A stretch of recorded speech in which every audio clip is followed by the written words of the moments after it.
All right, hey everybody. So tonight is the night. Batgoat's here with me. Sup, bro daddies? Not much.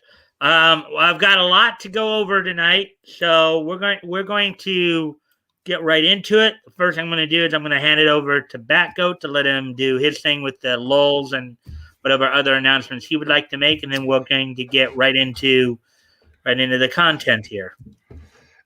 Thanks, Mike. I really don't have anything, so I'll just do the lulls if everyone's here or anyone here that wants to play. And I do have Hangman's here, so if Mike steps off camera, we can play. I've already got a word picked out. It is 7 letters. And that's about it. I had a rough week. Golfed yesterday and the day before Wednesday. I got my new phone turned on Wednesday, and I've just been dealing with that, setting it up in my car. So that I just got that done tonight, so I can use my Google Maps tomorrow when I need to go out to my son-in-law's parents, whatever. Like, I don't know where they live. So, and then when I was golfing, I lost 2 discs this week on Thursday because the wind was so bad. Put them up in these big pine trees, and they never came down. It was like, that stinks. So, it wasn't fun. All right. And your grandson's birthday is tomorrow too, right? Correct. He's turning 1 year old tomorrow. Well, happy birthday to him. Thank you. Dave Marks has showed up. Hey, Dave. And he's apparently sitting on the toilet. He is on the crapper. The crapper. Okay, so as always, if you haven't already, if you can like and share the stream, that'd be appreciated. See if we can get some more people in here. Anyways, because of the fact we got a lot to go through tonight, I'm going to go ahead and get right into it. Batgoat, you're finished, correct? I'm good to go. Can you hear me all right? Yeah, I can hear you all right. The Dazzler microphone, some of the stuff fell off, so I gotta hit that with the glue gun. So we're just back to the backup Yeti mic, this stupid thing. Okay, so now before of course I get into this, we're going to start with just a few. We're going to start with a few notes. We're going to go through some notes real quick, then we'll get into the reading. So before we get into the Action Comics notes themselves, just a couple other audio is good. Yep. Oh, that's good to hear, Dave. Thank you for letting me know. Thank you, Dave. Well, actually, here, in fact, I'll unshare this for a moment until we're ready to actually pull it. So now, as I told you guys, tonight we're going to focus on Action Comics #1. I'll be reading some selections from it. A bit here, we're going to just go through some notes first. Before we get into Action Comics and Superman and all that, a couple other interesting little notes to pass along to you guys. So with Action Comics #1, with May of 1938, there were a couple other interesting little things that were going on here. First off, Fred Gardner, who was an artist who had previously, prior to May of 1938, had been working with Ultem Publications, now is coming over to DC Comics, and he will be taking over the Speed Saunders and Pep Morgan features from Greg Fleisel at this point. Speed Saunders in Detective Comics, and Pep Morgan, which had moved from Adventure Comics to Action Comics #1. Also, he is the artist and one of the 2 people credited with creating Zatara, the magician. Giovanni John Zatara, the father, of course, of Zatanna. So Fred Gardner coming over to take over on the art for those, and also co-creating Zatara here. Also, as Superman is making now, as I've told you before too, Jerry Siegel and Joe Shuster were two of the more prolific comic book duos of the 1930s with DC. Most notably Superman. Prior to the debut of Superman, of course, they were writing. They were doing 5 features over 3 titles. Now it'll be 5 features over 4. As Superman makes his debut, Dr. Occult will be made his last Golden Age appearance in More Fun Comics number 32, which came out in May of 1938 as well. So those are a couple other notes that were happening in May 38. So now let's get focused on Action Comics. Now that I've done those 2 little notes, we're gonna check in on some notes real quick before we. I'm going to do some notes on the comic itself first, and then we'll do some quickies on the characters. All right, so I'm going to read through some notes here just so you guys know. So these are notes in regards to some of the stories in Detective Comics here. Or not Detective, I'm sorry, Action Comics number 1. The first Superman character created by Jerry Siegel and Joe Shuster was not a hero, but a villain. The short story, The Reign of the Superman, concerned a bald-headed villain. Familiar? Mike, you're choppy. Mike, you're chopping. You're breaking up. I'm chopping? Really bad. Oh, man. Oh, man.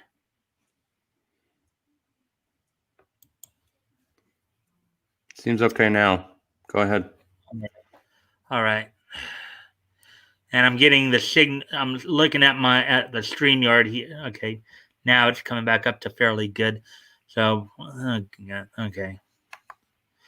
Anyways, okay. So back to this. Sound familiar in regards to the bald-headed villain?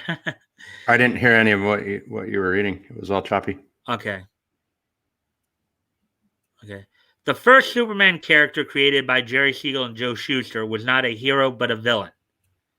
Their short story, The Reign of the Superman, concerned a bald-headed villain bent on dominating the world. The story did not sell, forcing the two to preposition their character on the right side of the law. In 1935, their Superman story was again rejected by newspaper syndicates, wanting to avoid lawsuits who recognized the character as being similar to the lead character from Philip Wilde's 1930 novel.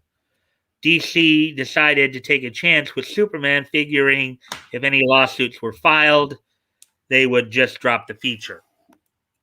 So, did you get all that? Mm-hmm. All right.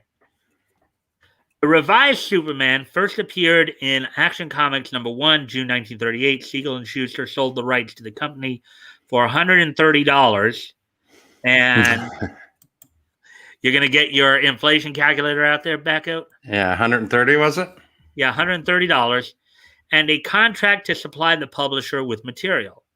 The Saturday Evening Post reported in 1941 that the pair was being paid still a fraction of DC's Superman's profits. In 1946, when Siegel and Shuster sued for more money, DC fired them. How much was it again? $130. $2,522 in today's money. Wow, so that was pretty good. Mm-hmm. DC fired them, prompting a legal battle that ended in 1948. When they signed away any further claim to Superman or any character created from him.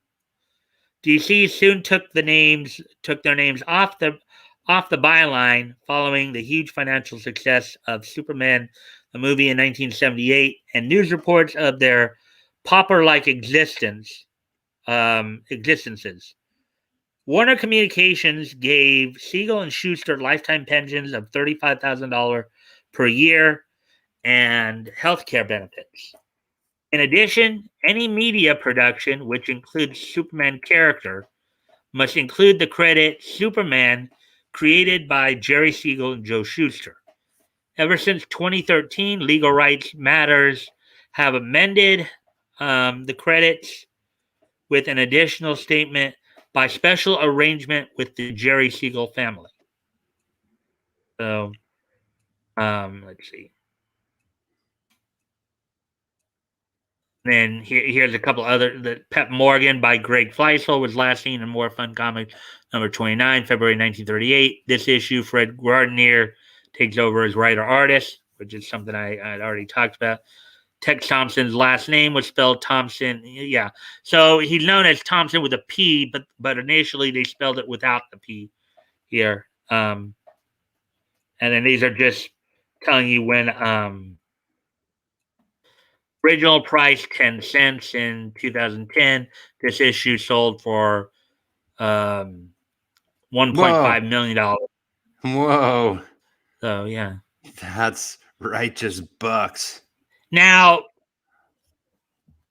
yeah. Now, mind you, I said this according to at least the source I use, the primary source I use, Mike's Amazing World. The approximate on sale date is May 3rd of 1938, but some sources will say it went on sale in April. So just so you guys know that. So anyway, so that's all of the notes there, all the note stuff. So let's go back up and go through. And again, I'm going to try to go through this stuff real quickly here. Just as I said, I'm not going to read like the whole bios, obviously. I'm going to primarily read. I'm not going to read the entire bios. Just as I said, just powers, just the powers, and just the good stuff. Powers, abilities, weaknesses, that kind of thing. Because as you can tell here, there's a lot. There would be a lot to go through if we try to read the whole, which we don't need to because we're going to be reading the story anyways. So, Superman's powers, his Kryptonian physiology. Under the effects of the yellow sun, Kal-El possesses the same potential powers as an average Kryptonian. These include now basically meaning that Kryptonians have, on a cellular level, the ability to metabolize. So, and that's what we're going to get into here next. They have the ability on a molecular cellular level to metabolize yellow solar energy. So that's what the solar energy absorption here is. Under optimal conditions, this is the main source of Kal-El's, and his name is spelled, as I told you, there's a Superman of Earth 2. The one we're focusing on now here, of course, is Earth 2. And then there was an Earth 1 during the Silver Age. His name is even spelled a little differently. It's Kal-L. Kal-El on Earth 1 is EL, is his last name. So just... Oh, okay. You may have noticed that right there. This is the main source of Kal-El's superpowers, as they are contingent upon exposure to solar radiation from a yellow sun-star system. His biological makeup includes a number of organs which lack analogs in humans, or in Terrans, Earthans, whatever you want to call us, whose functions are unknown. So basically, as I just point out from a scientific standpoint, Kryptonians have certain organs or certain molecular structures that allow them to metabolize yellow solar radiation.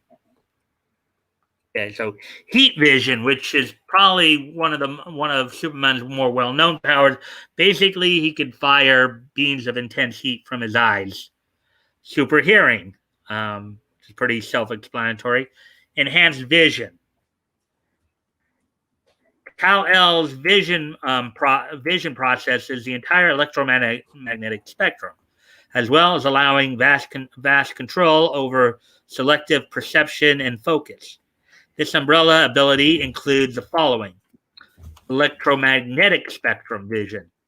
Kal-El can see well into most of the electromagnetic spectrum. He can see and identify radio and television signals. Everything okay, Batgoat? Yeah. Fine. I keep hearing you go. I don't know if something's. You all right? Yeah, I'm good. Just looking at just looking over at the YouTube part. Oh, you're over at the YouTube part. Well, just for a second. I'm back now. All right.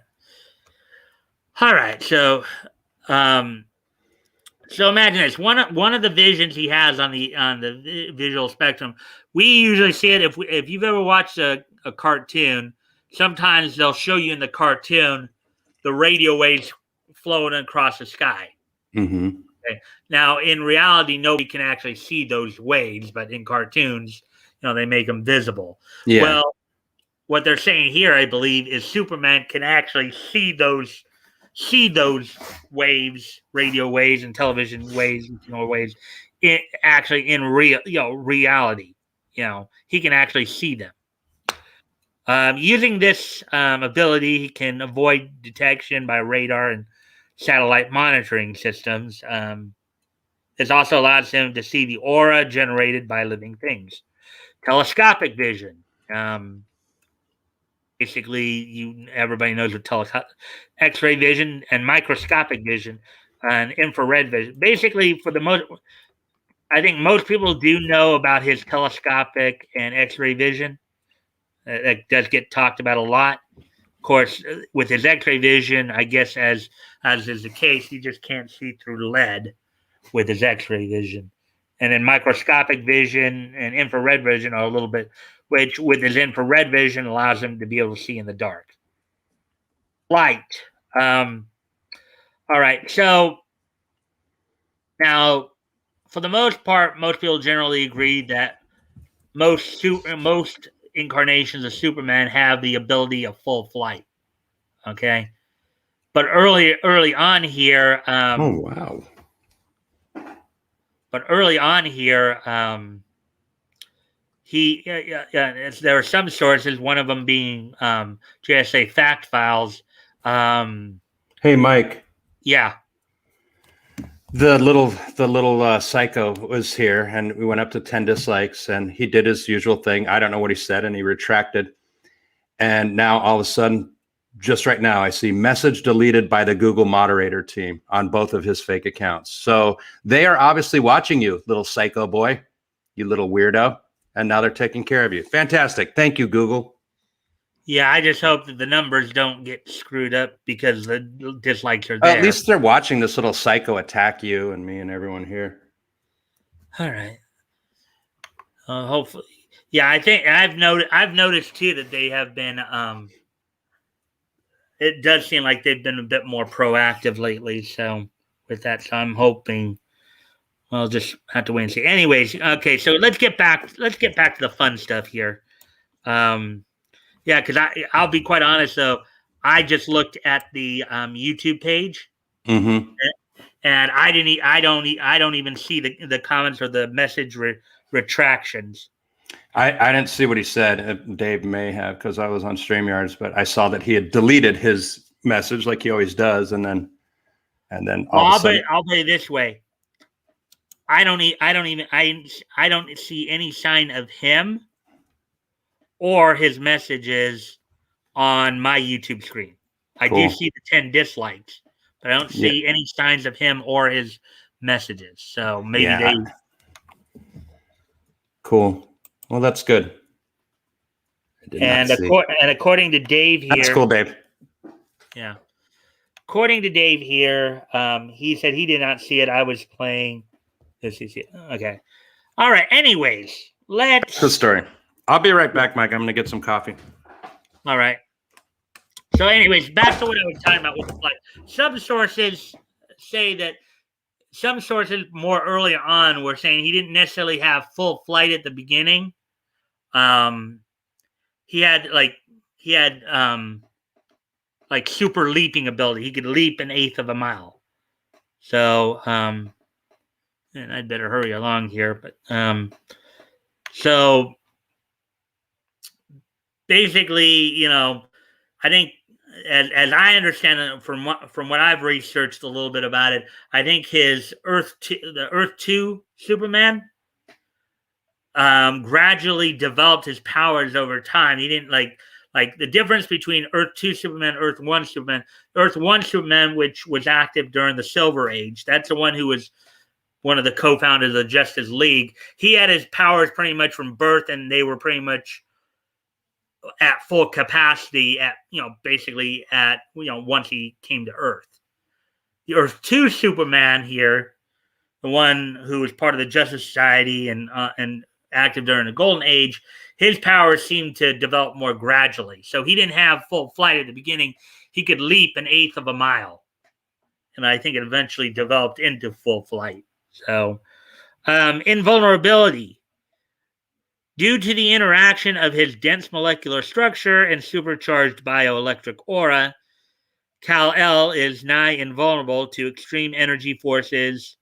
In addition to he extends his protection against toxins and diseases. Basically, again, he's in. We see this. The idea of bullets bouncing off his chest. He's invulnerable to most forces. Superhuman stamina. We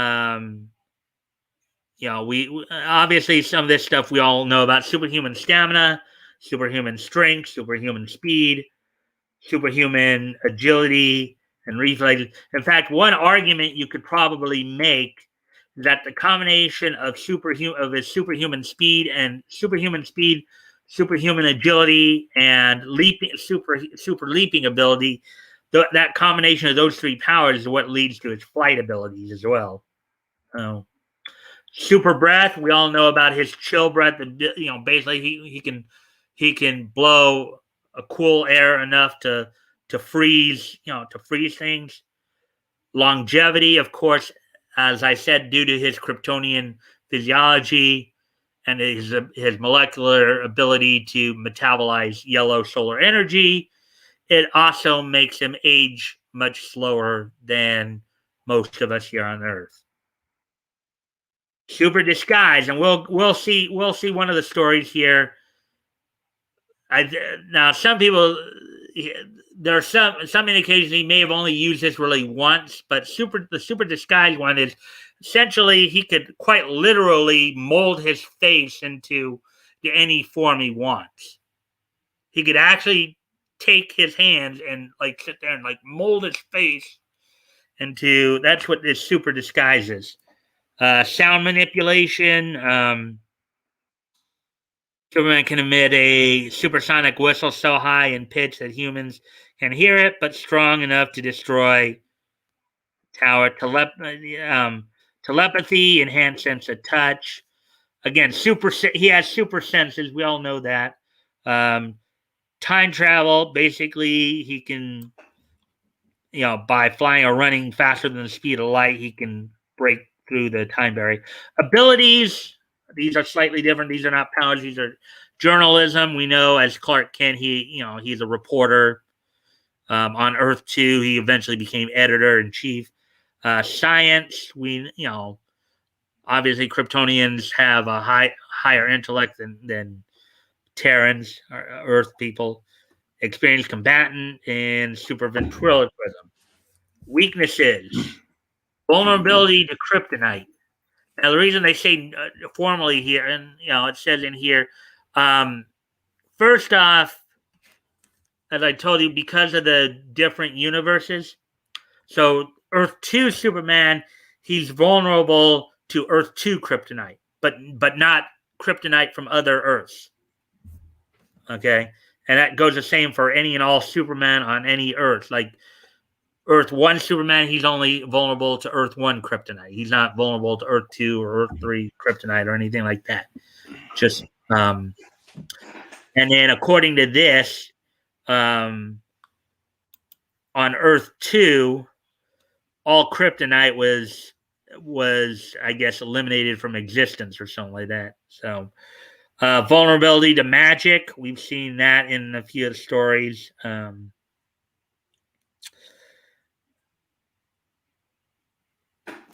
And then they make a note here about him basically not being quite as strong as Earth 1 Earth 1 Superman Kal-El Clark Kent is near omnipotent, basically.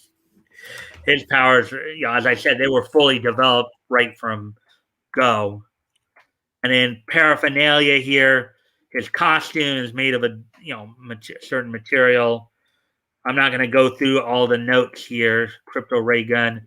So that's for Superman.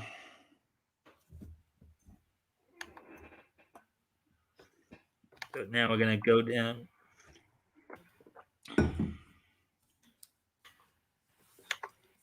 And I am trying to get through this as quickly as I can so we can get to the stories. But these parts are pretty interesting to know, be reminded of too. Will you real quick remind me of the difference between Earth 1 and Earth 2 as far as time? Okay, Earth 2 was the Earth that was focused on during the Golden Age, during the period we're in now.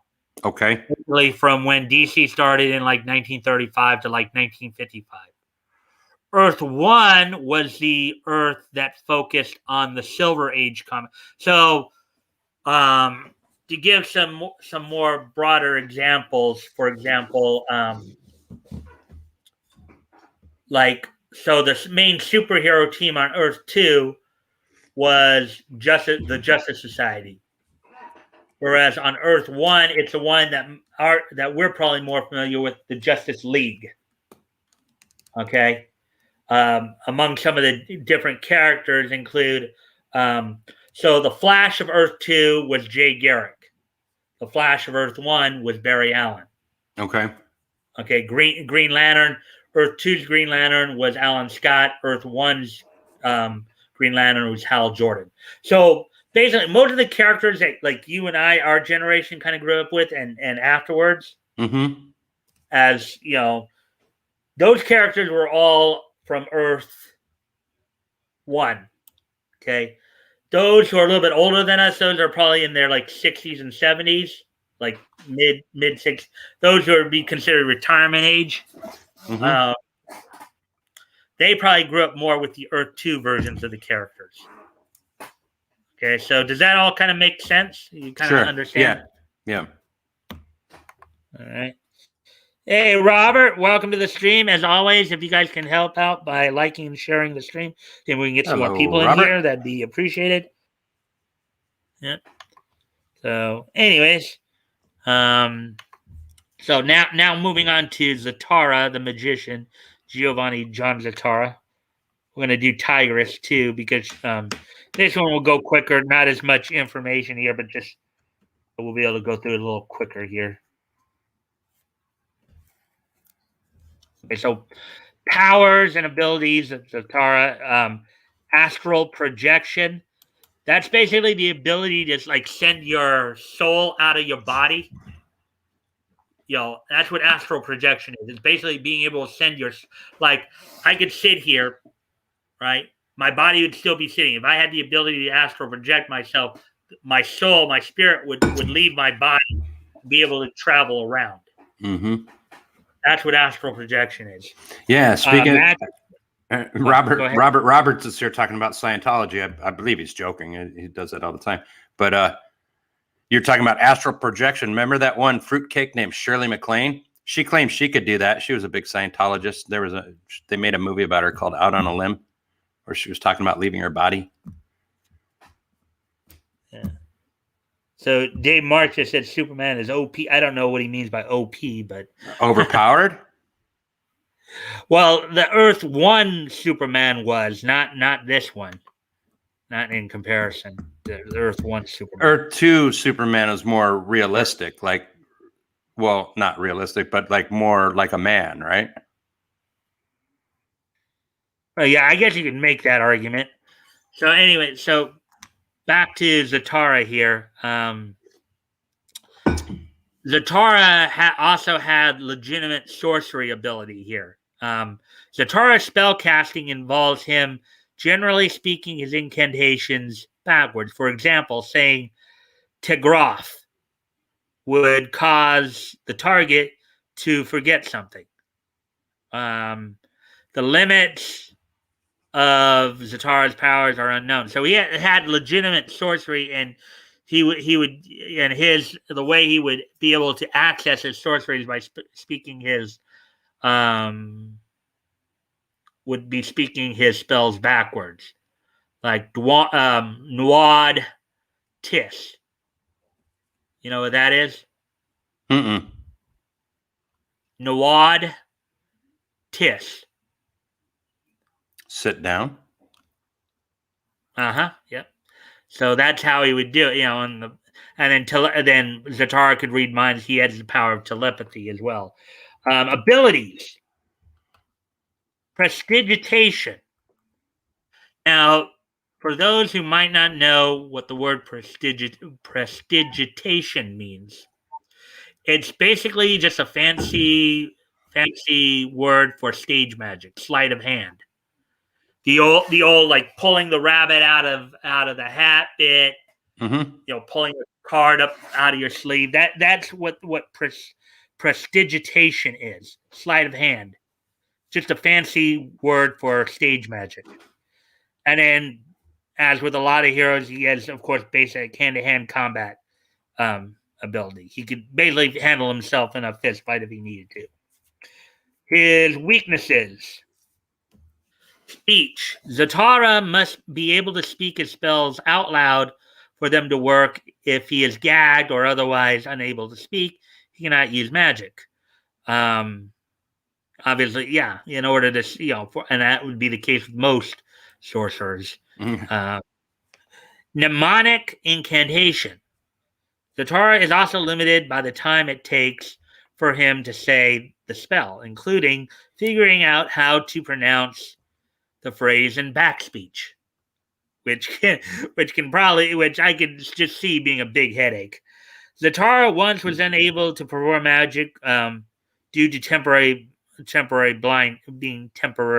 blinded. And then Zatara's magic powers once were ineffective against a giant octopus. Now, Hey, Woody.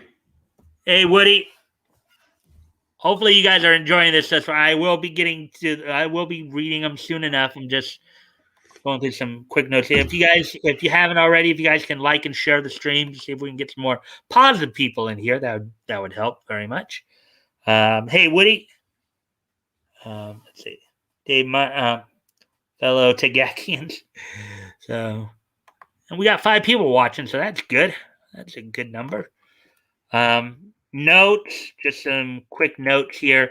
Although this character was originally introduced during DC's Golden Age era publication, their existence following the events of the 1985-86 limited series Crisis on Infinite Earths remains intact. The Crisis was used as a way to kind of clean up a lot of the continuity issues that evolved from the multiverse stuff. However, some elements of the pre-crisis history may have been altered or removed for post-crisis New Earth continuity and should be considered apocryphal. Couple other quick little notes here. In pre-crisis continuity, Zatara was a native of Earth 2 who migrated to Earth 1 for unknown reasons, sometime between his last Golden Age adventure appearance in 1951 and meeting his wife Cinderella, who, of course, they gave birth to Zatanna. In New Earth continuity, this dimension hopping did not happen because in New Earth continuity, all the Earths had basically been merged into one. So, aside from the 5 characters I've talked about, Superman, Batman, Wonder Woman, Aquaman, and Green Arrow, where you had you had a Earth 2 version, Earth 1 version, all the other characters had different characters. You had like the Earth 2 and Earth 1 Flash, they were different people. Whereas the 5 I mentioned were basically the same person, just with altered histories. And then trivia-wise, in the first few issues of Action Comics, Zatara had a sidekick named Tong. And we'll see that when we... Did Zatara and Cinderella have a kid named Xanthir, master of the pan flute? No. Zatara and Cinderella did have a child. And she became... Not Xanthir? Not Xanthir. It was a daughter who became one of the for Silver Age Canaan became one of the more well-known sorcerers on Earth One, Zatanna Zatara. So, okay, we're gonna look at Tigress real quick because this Tigress was basically Zatara's arch enemy. This was Zatara's Lex Luthor, basically. Powers and abilities, hand-to-hand combat. She could handle herself in a fight, leadership. Notes, and that particular note right there about the characters' Earth 2 history, that's just about on just about all of them. So, enemy of Zatara, as I mentioned, and then this one's a little bit interesting because this has kind of caused some confusion over the years as well. The Artemis entry in Who's Who Update 87, number 1, states that that this Tigress was the mother of Paula Brooks, the Tigress of the Young All-Stars, who also went by the name Huntress, by the way.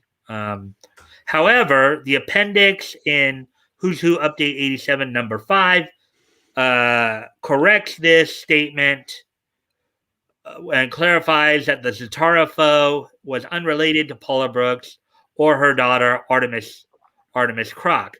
Paula Brooks was known as the villainous Huntress, was known as a villainess called the Second Tigress, as well as the Huntress.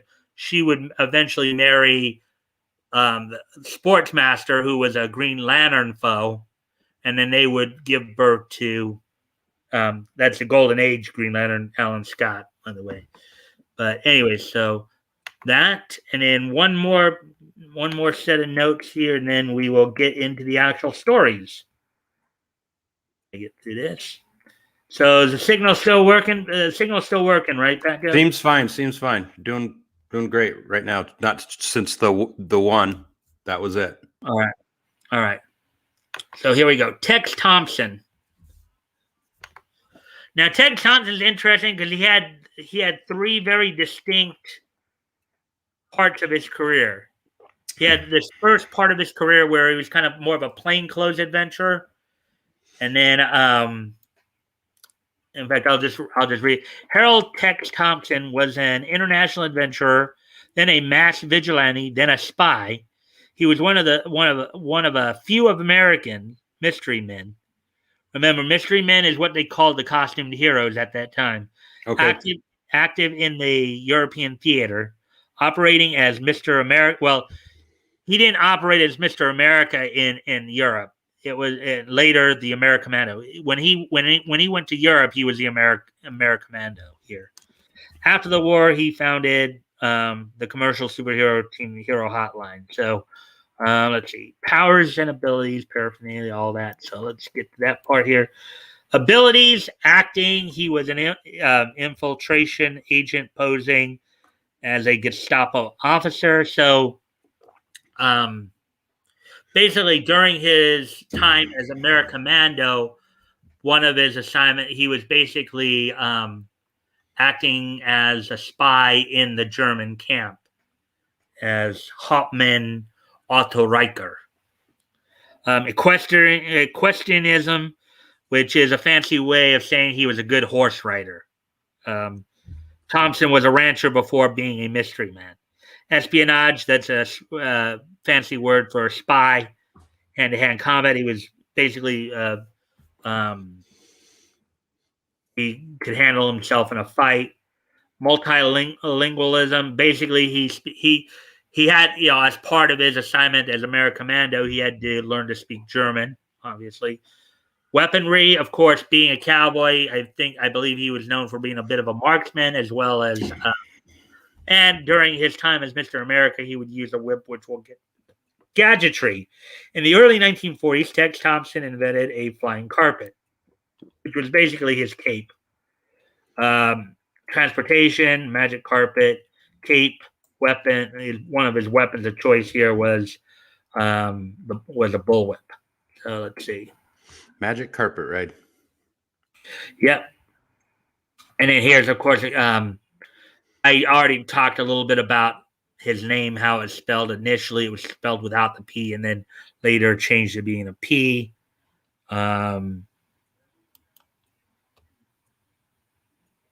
So, and then in his role as Hauptmann, and I believe that's German for captain, I think, or something.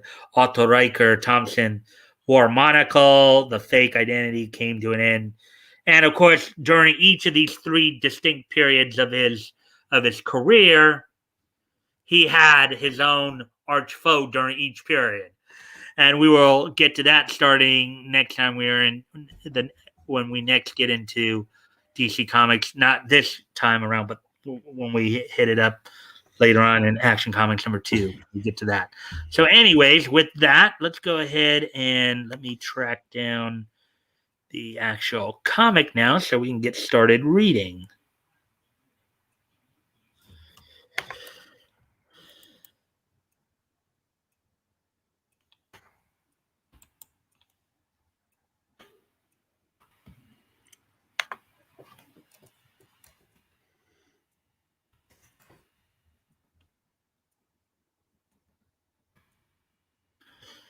Okay, so let's see. How are we doing on time here? Let's see.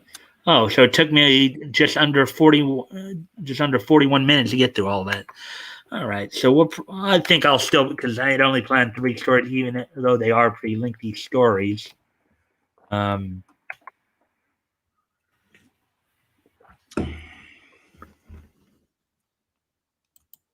think we'll be fine. Grand total of 37 pages is what I'll be reading through tonight for the 3 stories. 13, 12, and 12, respectively. So I'll try to get through these as quickly as I can.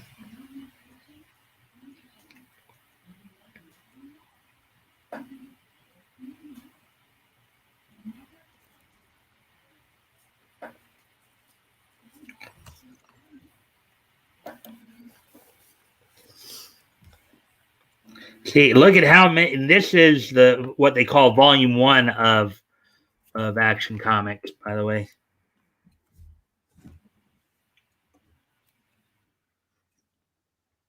Look at how many. You probably saw just how many comics there were at that time.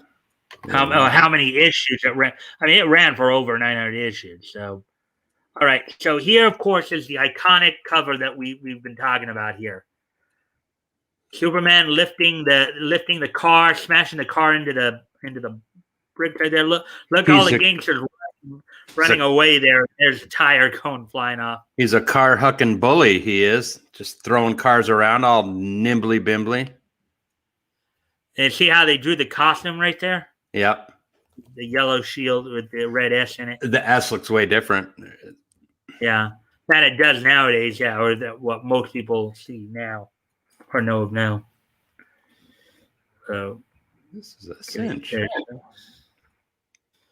Right, so I'm gonna obviously. I already had it up to 200, so I'll put it up to 300 here.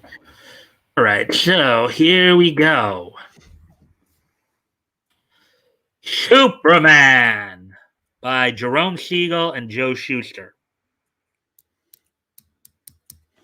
As a distant planet was destroyed by old age, a scientist placed his infant son within a hastily devised spaceship, launching it toward Earth.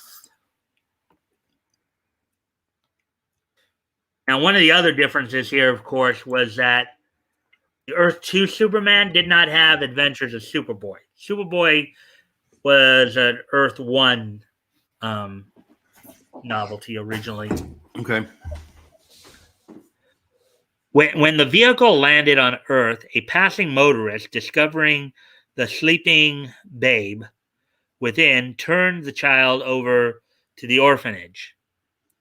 Attendants, unaware the child's physical structure was millions of years advanced of their own, were astounded at his feats of strength. Festivus, feats of strength. Mm-hmm. Look at that. And look how, I mean, granted, his powers may not have been fully developed yet, but he still had them. A little baby lifting up the furniture. Mm-hmm. When maturity was reached, he discovered he could easily leap an eighth of a mile, hurdle a 20-story building, which we've talked about before, Mm-hmm. raise tremendous weights. Look at that. Run faster than an express train. Sound familiar? That's the beginning to the old George Reeves. To actually a few of the TV shows, yeah. Yeah, Faster than a speeding bullet. yeah, More George Reeves powerful from the than a 50s. locomotive. Yeah, and they also use that too in the Filmation cartoon too. The Adventures of Okay. Superman. Yeah, with the wind. Able to And- leap tall and- buildings in a single bound. Right. And that nothing less than a bursting shell could penetrate his skin. Early, Clark decided he must turn his titanic strength into channels that would benefit mankind. And so was created Superman, champion of the oppressed, the physical marvel who had sworn to devote his existence to helping those in need. A scientific explanation of Clark Kent's amazing strength. Clark had come from a planet whose inhabitants' physical structure was millions of years advanced of our own. Upon reaching maturity, the people of his race became gifted with titanic strength. Incredible? No, for even today, on our world, exist creatures with super strength. And you see, like, ants right there and grasshoppers. Yeah. The lowly ant can support weights hundreds of times its own. The grasshopper leaps what to man would be the space of several city blocks. That's always been a bad example. I knew that ever since a kid using insects because they have exoskeletons and they just don't get that big. Like to try to say even a human-sized exoskeleton, it would collapse under its own weight. Like it just, you know what I mean? Yeah. I've heard scientists talk about this before. Yeah, but for all we know, back in this time period, it would probably not have been. Sure. They might not have known that. Sure. They just looked at the scale like, wow, look how small this ant is compared to what it's picking up. Right. And he molted Dave. That's funny. Well, a tireless figure races through the night. Seconds count. Delay means forfeit of an innocent life. So you see Superman right there got somebody in his arms. He's got a hot girl. Yeah. The governor's estate finally is reached.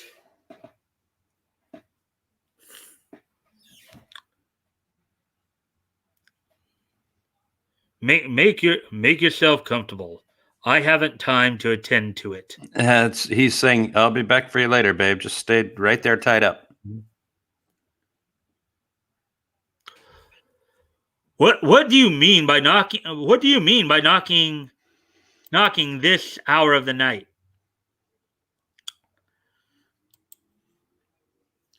I must see the governor. It's a matter of life and death. See him in the morning. I'll see him now. This is illegal.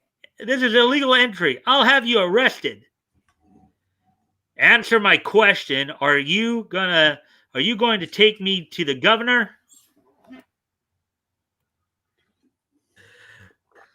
Probably not the way we would imagine Superman behaving, right? Mm-mm. No, I won't. Then I'll take you to him. Ah! Help! Go back and get my red sleeping cap with polka dots.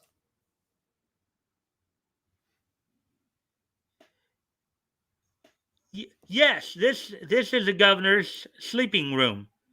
Don't think you're going to get away with this outrage.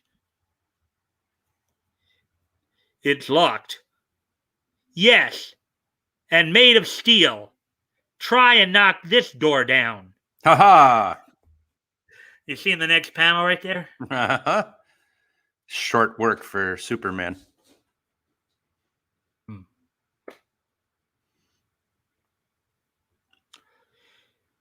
It was your idea. Basically, What's the meaning of it? Oh, go ahead. that was the 1938 version of "Hold My Beer." Yeah. Okay. What's the meaning of this? Okay. I'm trying to get the voice down. That's why I'm pausing here. Just Okay. I'm trying to channel Bud Collier here. Who's that?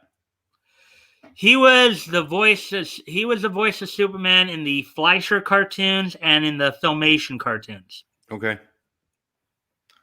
Yeah.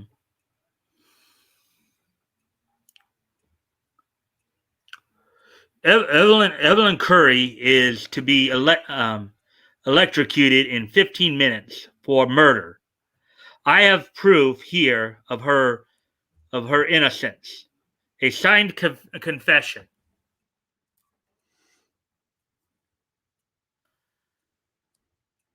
Believing the governor menaced by a woman, the Madman. butler, huh?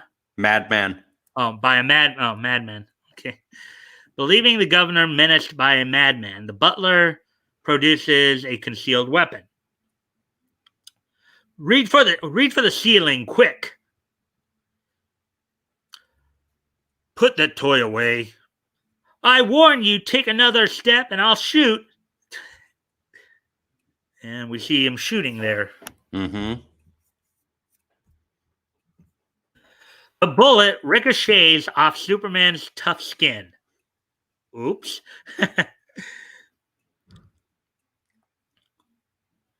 This is no time for horseplay. Don't you realize I've proof one's innocent and you alone can save her? And then you see a clock, 12 minutes to go there. No, there's. Oh, are you in the kitchen there, Batgoat? 12 minutes to go, 9 minutes to go. Don't you realize I proof she's innocent and you alone can save her? Let me see those papers. All right. Is everything okay?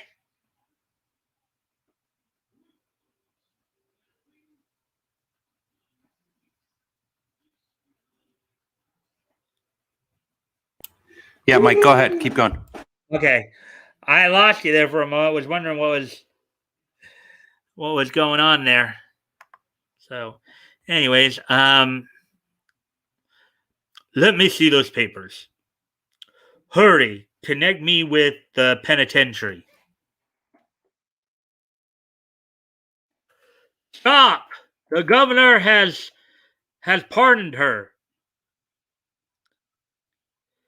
Thank goodness. I told you I was innocent.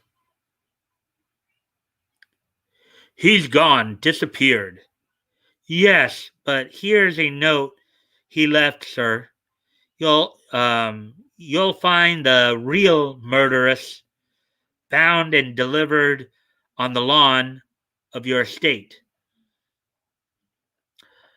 Next morning, as Kent leaves for the newspaper upon which he works as a reporter, have you heard the Curry girl is innocent?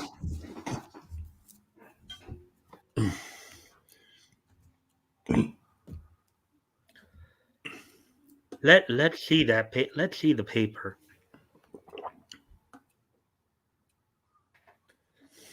Good. I'm not mentioned. And I think the way they have the bubble there, I think is indicating more he's like saying that to himself. Talking to himself. Yeah. Yeah. So, miles away in the governor's private chamber, gentlemen, I still can't believe my senses. He's not human. Thank heaven on the side of law and order. The Daily Star office. And here's another little note, too. Originally, Clark worked for on Earth 2. Clark worked for the Daily Star, not the Daily Planet. So there's another change. You're breaking up again. Another little difference. Oh, I am. You're getting a little choppy. I couldn't hear the last few things you said. Can you hear me now? Mm-hmm. Well, now, what'd you say he worked in the first one in Earth 2? He worked for the Daily. Okay, so on Earth 2, he works for the Daily Star. On Daily Earth Star. 1, he works for the Daily Planet. The Daily Planet. Okay. Yeah. Cool. Yeah. So there's another little, then another little difference between Earth 2 and Earth 2. Earth 2, his editor was George Taylor, and it was another reporter, was a co-worker of his. On Earth 1, was his editor. It's So getting bad. You're there. robo Mike now. I didn't hear any of what you just said. Oh, damn it. Is it just me or is it you guys too? Dave, Woody?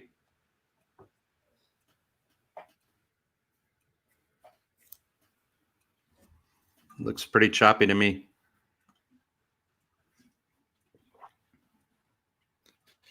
Are you looking at me on StreamYard, Batgoat, or on? Yeah, I can. Yeah, I'm on StreamYard. Still pretty choppy. Mike Headroom instead of Max Headroom. Yeah. You can see me rocking, right? Yeah. How am I sounding now? Am I clearer now, or?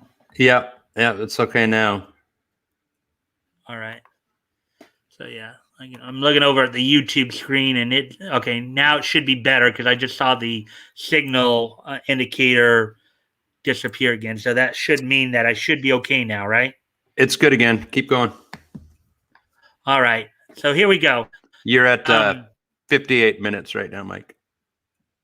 Wow. Okay. I got to try to get if the technical issues will let me.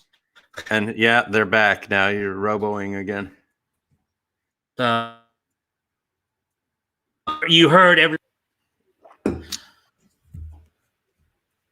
It's bad. I'm only hearing choppy stuff now.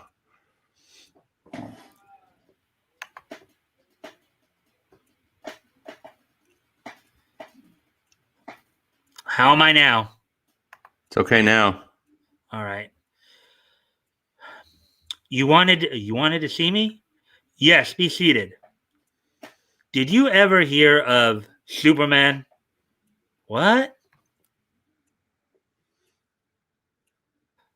Reports have been streaming in that a fellow with gigantic strength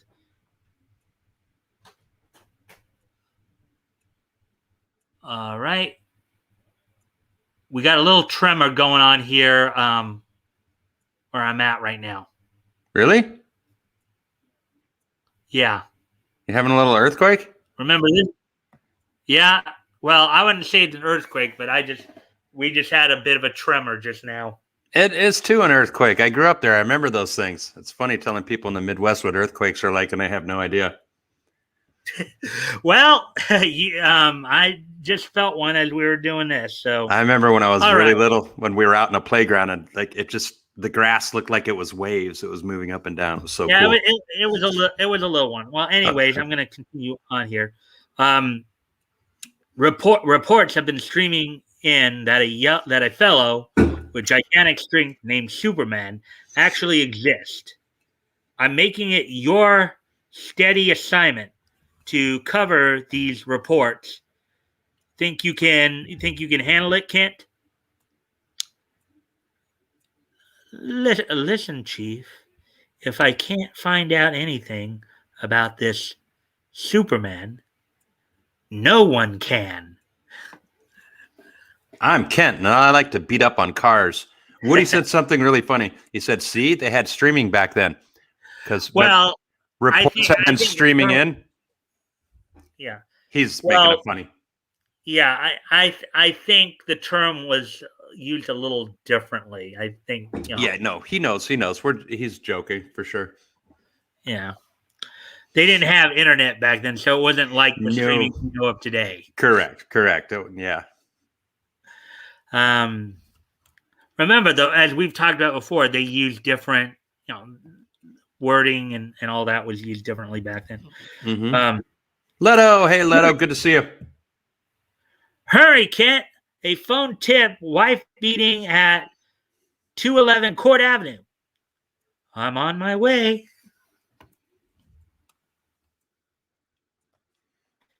At 211 Court Avenue. Hold it. What do you want? Don't get tough.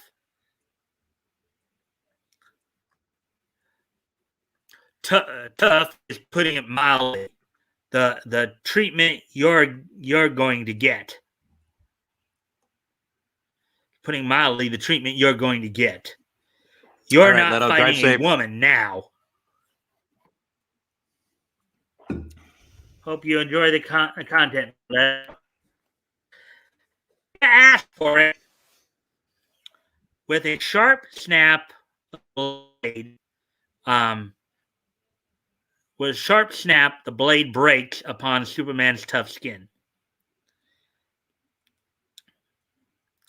And now you're going to get a lesson you'll never forget.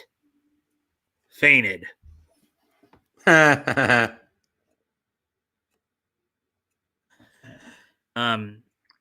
Hearing police sirens, Superman hurriedly dons street clothes over his uniform. No telephone booth to change into. Well, not right now, anyways. Mm-hmm. Just making note. Yeah. It would be too bad if they searched me. What are you doing here? Hello, Captain. I arrived to find a place like this. Looks as though our friend Superman had dropped in to pay a visit. What do you say to a date tonight, Lois?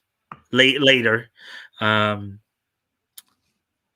suppose I'll give you a break for a change. Ooh, Miss Hoity-toity. That night,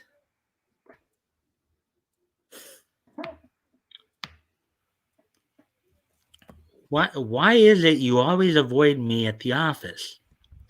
Please, Clark. I've been scribbling sob stories all day long. Don't ask me to dish out another. That's kind of funny. Nice looking dame there, eh? Guess I'll cut in. Let's see.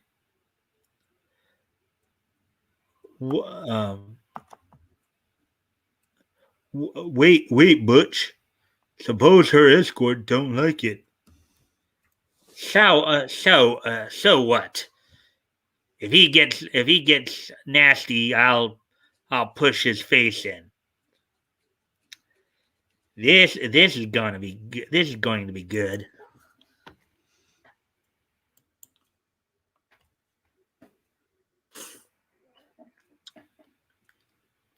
I should run along. I'm cutting in. But this is not a robber's dance. Trying to get flip. Move quick if you know what's good for you. Clark, are you going to stand for this? Oh, shut up, Lois. Well, he has to be mild-mannered. Yeah, and she's egging him on. Reluctantly, Kent adheres to his role of a weakling.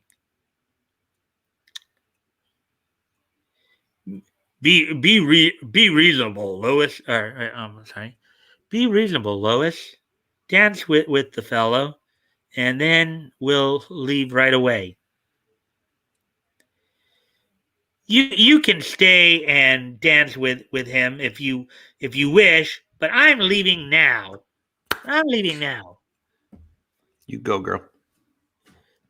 Yeah, you'll dance with me and like it. And then she said, "Why you? Good for you, Lois. Good for you, Lois.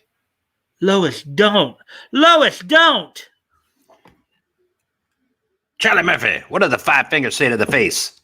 Slap!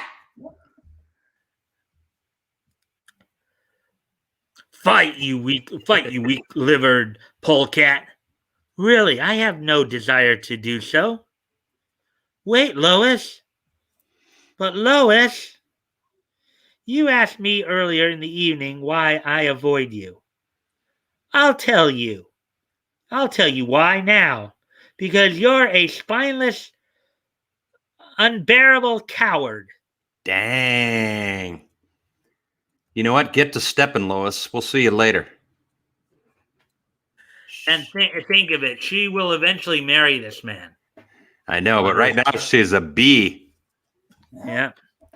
She's the bee that rhymes with the word witch. Mm-hmm. Let's get out of here.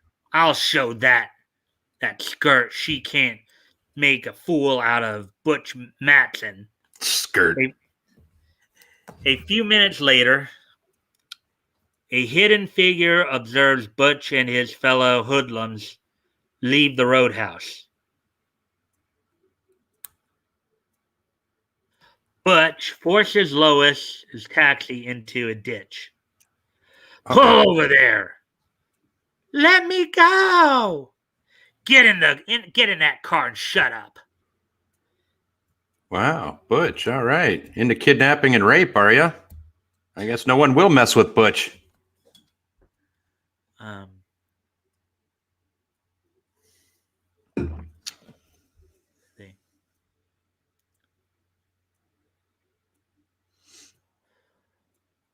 What burns me up is that I let her yellow boyfriend off so easy. Well, maybe you two may meet again. Then I hope it'll be soon. Mm-hmm.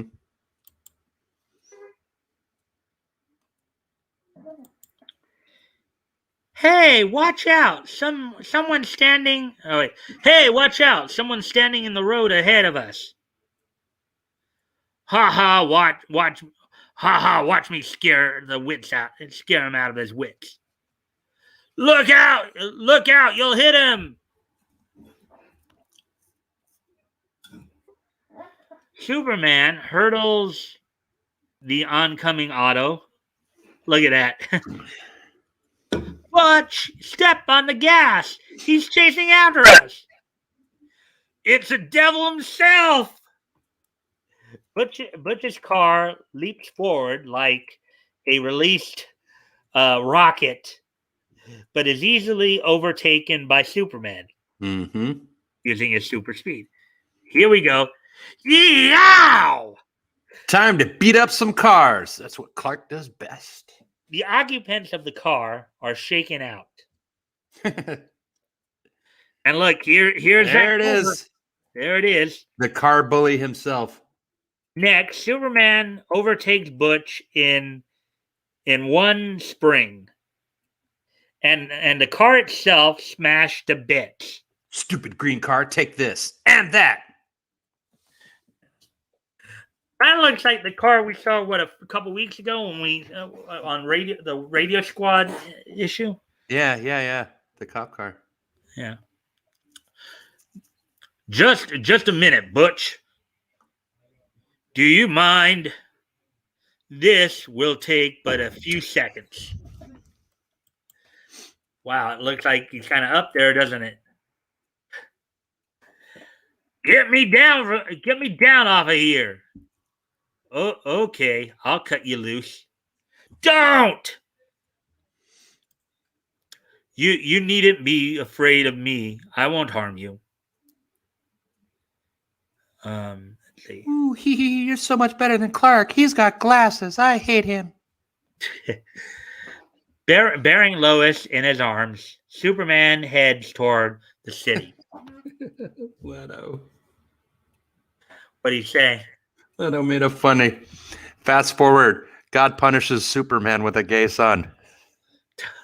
Oh boy, yeah. Depositing her upon its outskirts. I'd advise you not to print this little episode. Oh, I promise I won't tell anyone. Next morning. But I tell you, I saw Superman last night. Are you sure it wasn't pink elephants you saw? You almost made it 8 hours there, Lois. Congrats. Lois treats Clark colder than ever.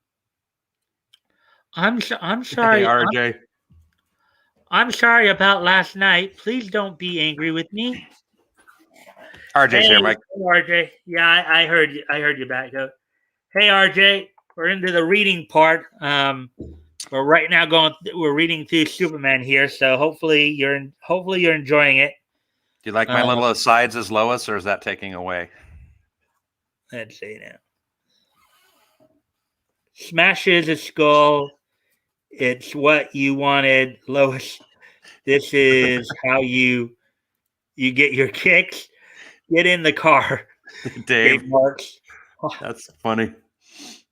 Yeah, and then I said, okay, Leto, you rascal, Dave.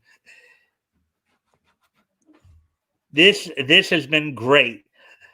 Howdy. Hey, RJ. Well, I'm glad you're enjoying the content. As always, if you can help by liking and sharing the stream, that would be appreciated. So, anyways, now getting back to the story here. And of course, we got a couple other big ones to get through too as we continue on. Clark receives an assignment. Kent, the front page is getting so dull. I've even got to headline card games. There's a war going on in a small South American republic, San Monte. And to stir up news, I'm sending you down there as correspondent. Take along a camera and try to send back some good shots with your articles. Kent takes a train not towards San Monte, but to Washington, D.C. See what that's all about. Mm-hmm. In the capital city, he attends a set. Is that Senator Barrow speaking? Yes. Upon leaving the Senate chambers, Clark snaps a picture of a furtive man speaking swiftly to Senator Barrows. When can I see you? I told you never to speak to me in public. My home tonight at 6:30. At the morgue of a local newspaper.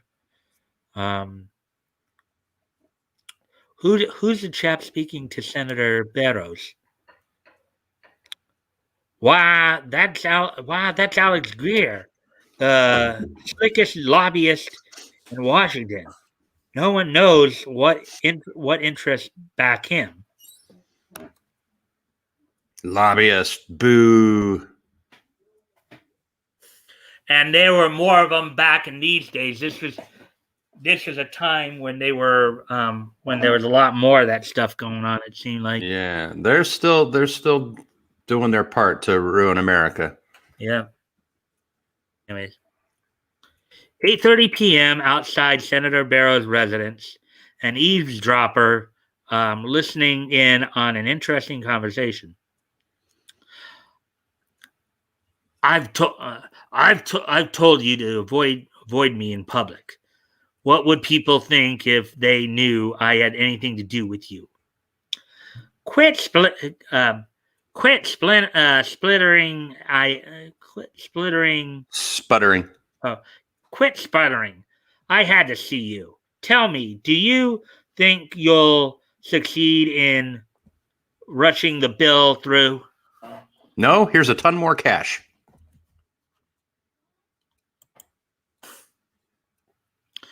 There's no doubt about it. The bill will be passed before its full implications are realized.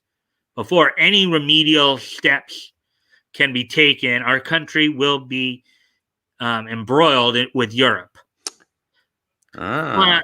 Fine, we'll take care of you financially for this. I suppose you're going to be well taken care of yourself. You bet he will. Haha.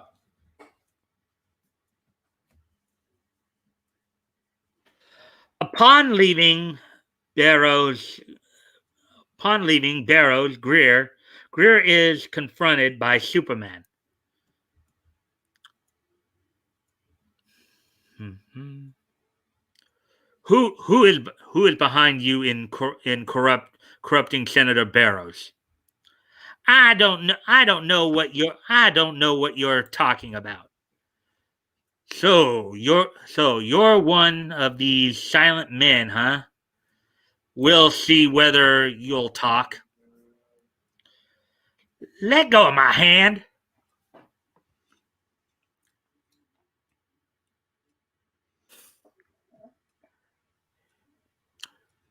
Your foot will do just as well. He took a lesson from Speed, or Slam. The old ankle grab. Yeah. Well, you do know. I think I mentioned this to you before, Batgoat. Slam was actually an early archetype for what they were going to make Superman as. Okay, I believe that because Slam's our guy. Yeah, look at Slam and look at Superman, and see if you can tell the difference. Yeah, I like this early Superman too. He's kind of he doesn't mess around. Yeah. Stop! Stop! We'll be electrocuted. No, we won't. Birds sit on television wires, and they aren't electrocuted.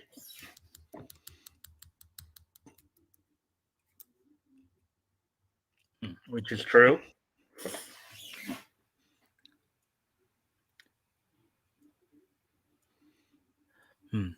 Not unless they touch the telephone pole and are grounded.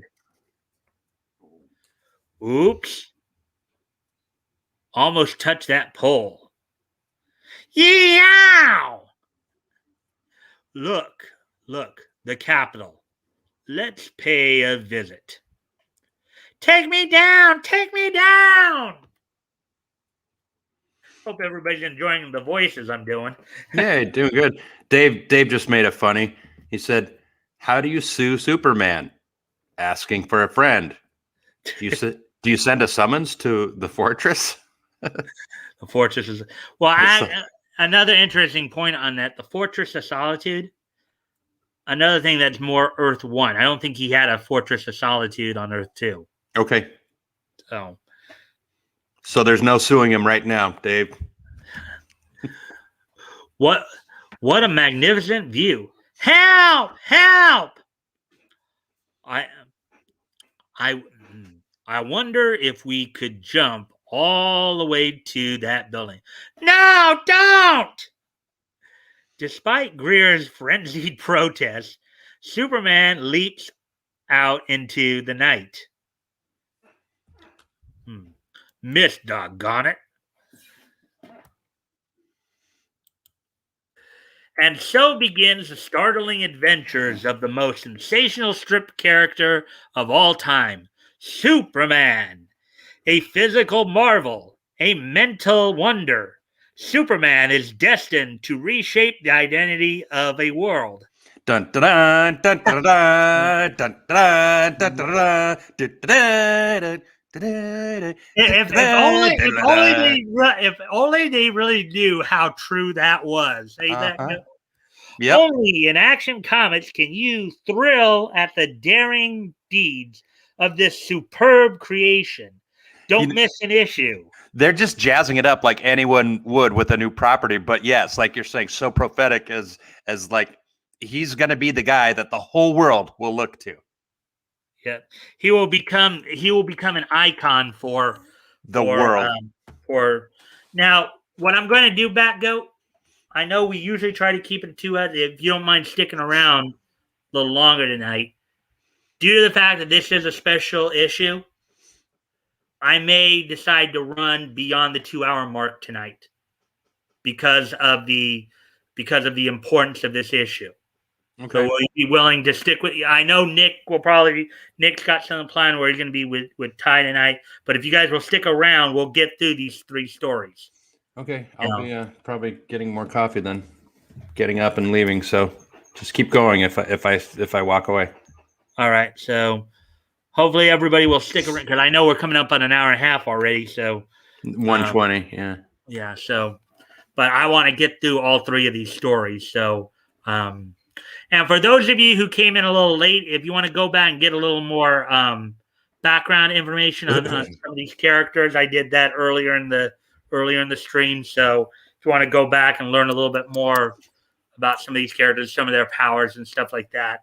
Yeah, this is Zamfir's dad. Yeah, or Zatanna actually. Zatanna. Zatara the Magician. Zatara, Master Magician by Fred Gardner. This is the guy I told you guys about who came over from Ultim Publications. Champion of law and order, the world's greatest magician and his faithful assistant, Tong, have dedicated their lives to wiping out the forces of outlawry. Look at how they use some words there. Led by the beautiful woman criminal and Zatara's arch enemy, the Tigress. Now they are attempting to solve the mystery of the freight train robberies. Is outlawry even a real word? You probably won't find. My guess is you probably won't find it in a dictionary, but it may have been like in the Urban Dictionary of the time. It's probably one of those words that it's probably not something you'd find in a dictionary, but it's probably a word they still may have used. It might have been a zinger word kind of thing. Yeah, no, Britannica's got it. It's the act or process of outlawing. So it is an official form of that word. All right. Kind of goofy. I mean, this is serious, Tom. In the last few weeks, the 2 railroad detectives have been killed, a brakeman murdered, and $200,000 taken in loot. Undoubtedly, the work of the Tigress, the malicious one. The crystal has never been wrong. I can plainly see that another attempt will be made to rob the train. We'll immediately get in touch with our detective friend Brady. Late that night, the magician accompanies Brady to the freight yard, and silently they board the train that is destined to be robbed.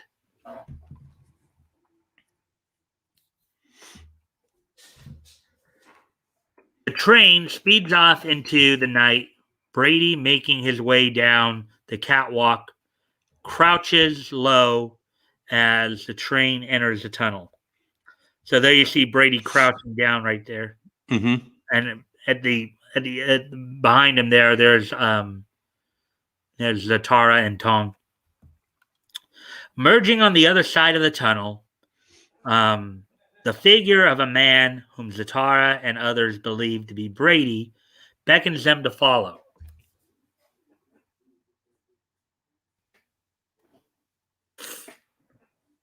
The magician and his companions clamber to the roof and cautiously advance down the boxcars. Dave's got a question here. He says, wait, so I think in some of the newest iterations, this Zatanna guy becomes Dr. Fate. Zatara. Actually, now I don't know about in the comics, but I do remember seeing some issues of Young Justice. It may be in the comics true that Zatara did become Dr. Fate, replaced Kent Nelson as Dr. Fate. I do know in the 2010 cartoon Young Justice, that was the case as well. Zatara became Dr. Fate, replacing an aged Kent Nelson as the taking on the helm of fate. Good question, Dave. Yeah. Or observation. And we'll talk more about Dr. Fate and his legacy later when we get to his stories later on. Okay. Let's see. Okay, just read that part. So here we go. Great Scott, what's that? Looks like somebody getting shot there. Mm-hmm. Red flame of gunfire stabs the darkness, and Detective Brown slumps forward. Wow, you like how they said that? Him getting shot. Look at how descriptive they were about him getting shot. Mm-hmm.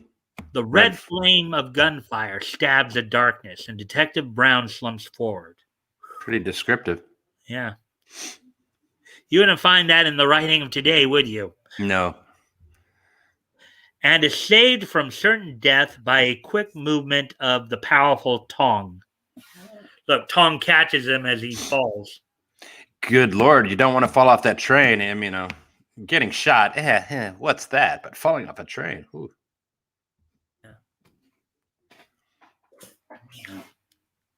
The detective is merely stunned, and Zatara gestures with his hand, producing a first aid kit.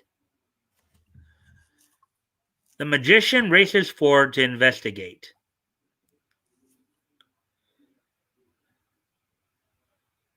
Brady is responsible for this. He's in league with the crooks. What, did he shoot him with a BB gun? I don't know. He was just stunned. 32 caliber bounced off my rib. We're fine. And is startled as a body is hurled from one of the boxcars. No. Right. The magician races forward to investigate and is startled as a body is hurled from one of the boxcars.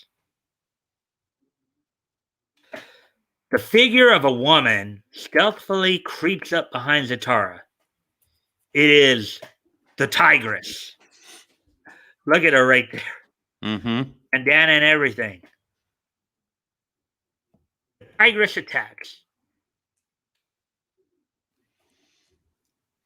This time, Zatara. This time you die, Zatara. And with a powerful lunge, she shoves the magician from the speeding train. But Zatara's magical powers save him, and he floats gently to the earth. Ha-ha.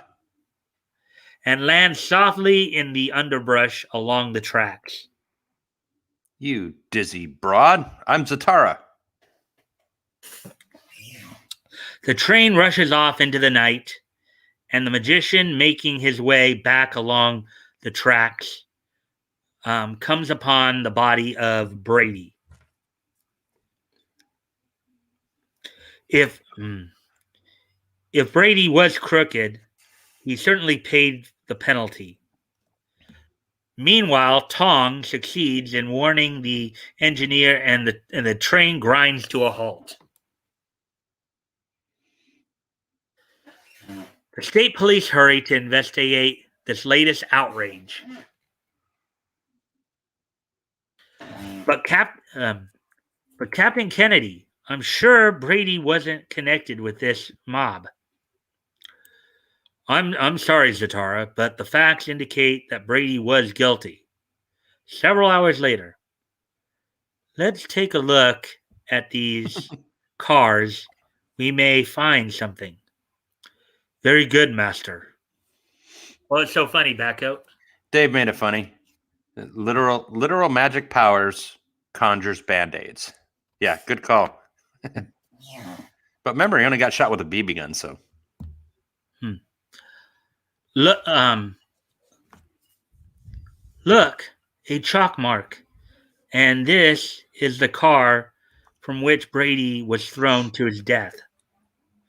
Master, I believe that we shall soon encounter the person who is an aide of this most dangerous tigress.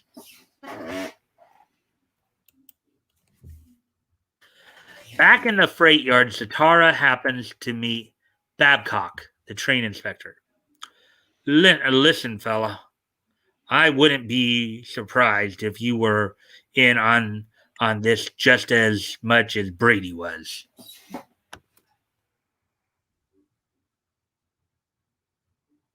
Yeah, look at how young Zatara looks right there. Now, according to some of the sources I found, I think Zatara was born in March of 1919. So at this point, he would have been like about 19 years old. Okay. So just as a point of reference to understand, how he looks so young there. Babcock is the man who holds the solution to this mystery. I'm going to round up this gang of robbers. The Tigress is at the bottom of all this. Also, I'm going to prove Brady was on the level, and a credit to your force.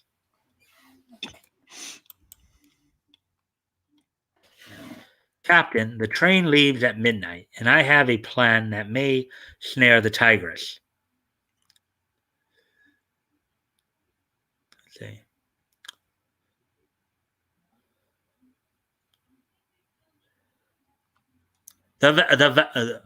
The valuables are distributed all over the train, just like you told me. Oh, okay. Oh, okay.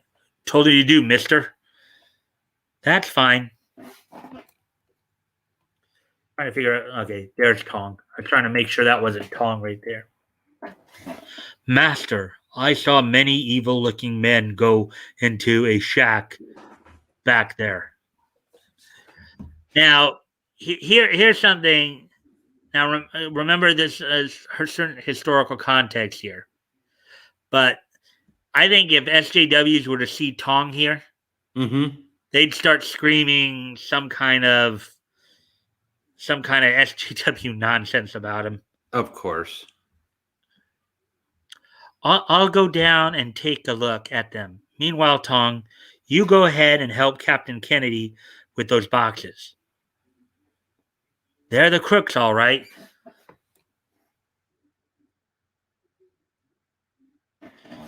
Shoe cut plug. A little sign right there. If I can get them under the spell until the police carry out my plans, then we can catch them red-handed.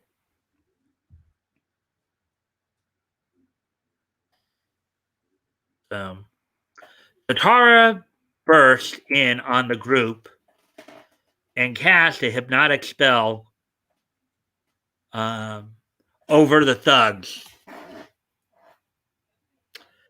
Here I go. Yui era one ni im rewap. Think I did that okay? You got it.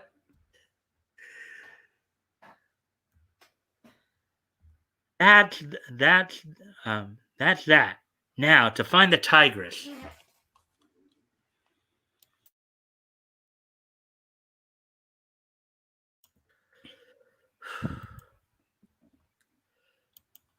So it's you, Zatara.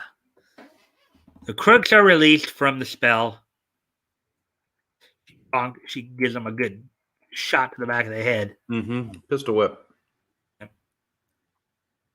Which was a classic way to take out people back in this time. Mm-hmm. What do we do? Bump him off? Let's see. I'll take care of him, monk. Well, master magician, I finally got you, and I'm going to make you uncomfortably warm for. I'm going to make it uncomfortably warm for you.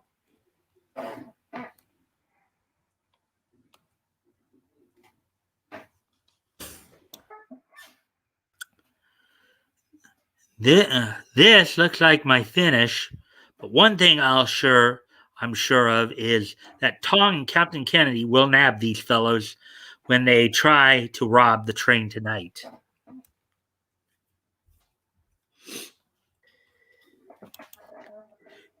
A few quarts of kerosene ought to brighten things up, big boy. Meanwhile, the train chugs out of the yard on its perilous journey.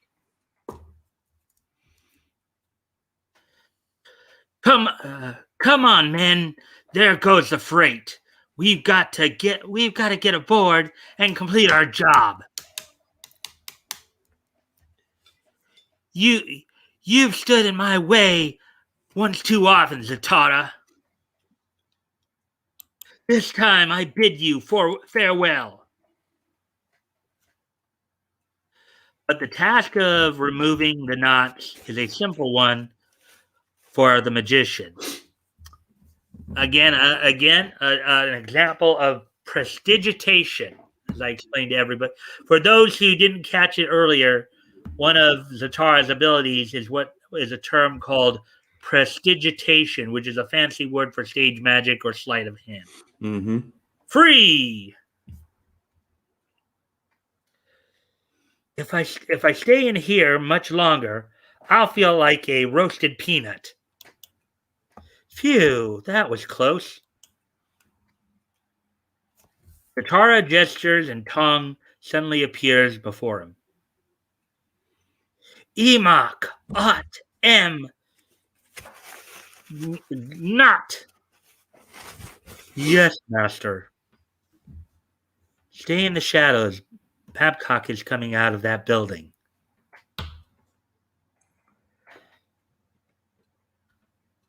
There goes the shack. Guess we're rid of Zatara this time. What the?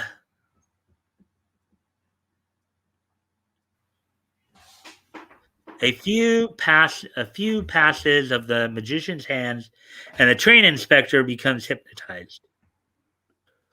Roy Denim Liu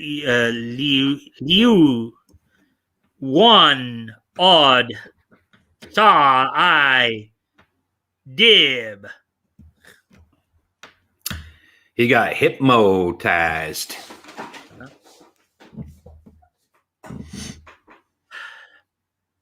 Guess I can use this myself. Tong, take Babcock to the police station.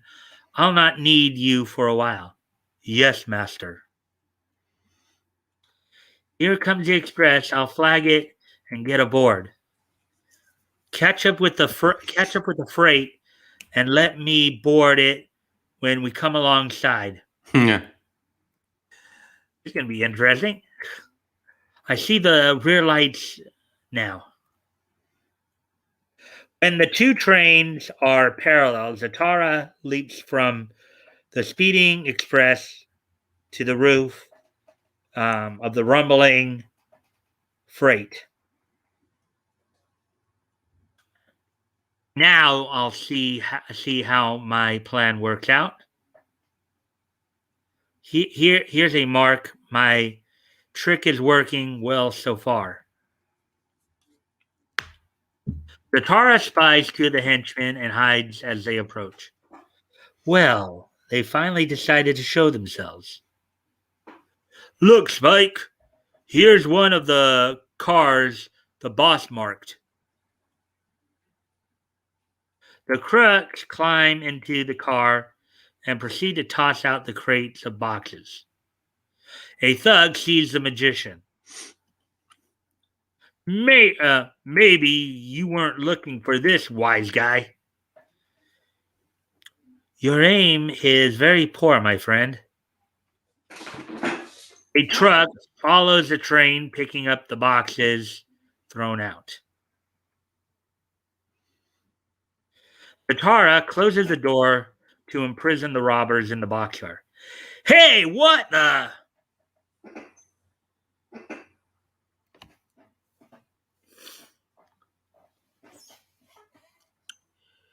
Your magic may have saved you from the fire, but I doubt if it can stop a bullet. The tigress, ever alert, again steals upon the magician. Now, I believe here the term steal here, the way it's being used means to sneak up. Sneak up. Yep. A quick gesture of his hand, and the tigress's gun is transformed into a bullet. Bullet. Looks like a banana. Yeah, that's what I'm thinking. I think that's bad editing. They let that slip through. They meant to say banana. Yeah, I believe that's the case. Because look. Mm-hmm. Why? Wait. Why? What? Enraged because she is outwitted, she leaps from the car and vanishes. You'll never get me, Zatara.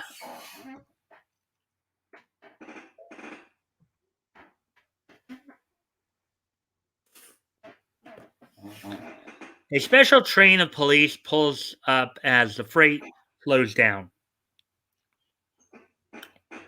Okay, mister. Your next train ride will be to the penitentiary. Thanks, Zatara, for helping us catch the robbers. But what about the crooks in the truck? They're coming now. Let's ambush them.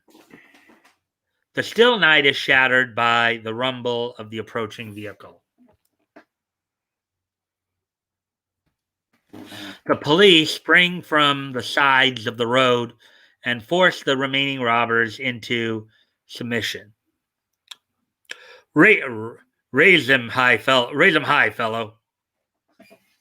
Look at the Chevy badge, the bow tie up on the grill there. Up on the girl? On the grill. Oh, yeah. The Chevy bow tie badge.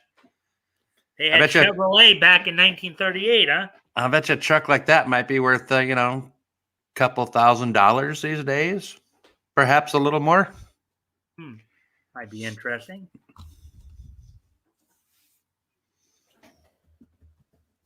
You see, Captain Kennedy.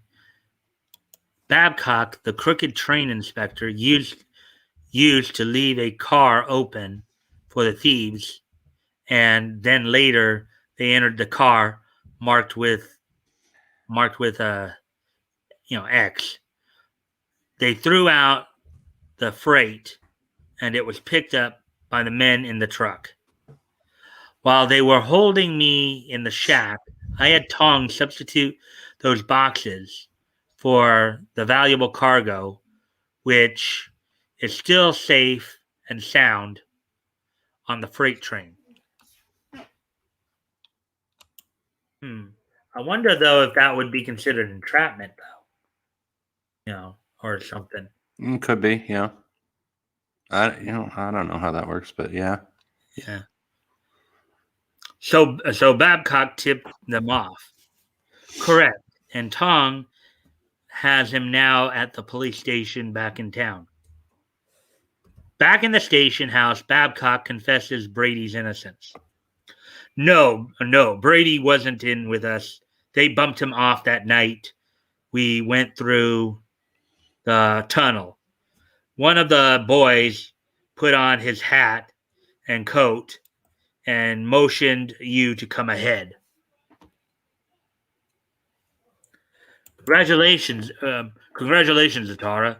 You certainly aided the cause of justice. Too bad the Tigress is still at large. Thank you, Captain. Well, that closes this case. Now to watch where the Tigress strikes next. This humble person seeks a bit of sleep before the next Tigress hunt. That's cute. Mm-hmm. Okay, so we have one more story to go through, the Tex Thompson Hey, I story. got a picture to share. You do? Yeah. All right, we'll take a quick break then and share that picture, and then I hope everybody's enjoying these stories. I hope everybody's there we go. 1935 Chevrolet work truck. You can see the bow tie right up on top of the grill there underneath the radiator. Almost like the one we just saw in the comic book there. Yeah. All right, so is that it? Okay. Yep. I should have probably so here looks like another Alger story, but this wasn't the other one we were going to do. But we can kind of look at it as we go down. Let's see. Sticky Mitt Stimson. So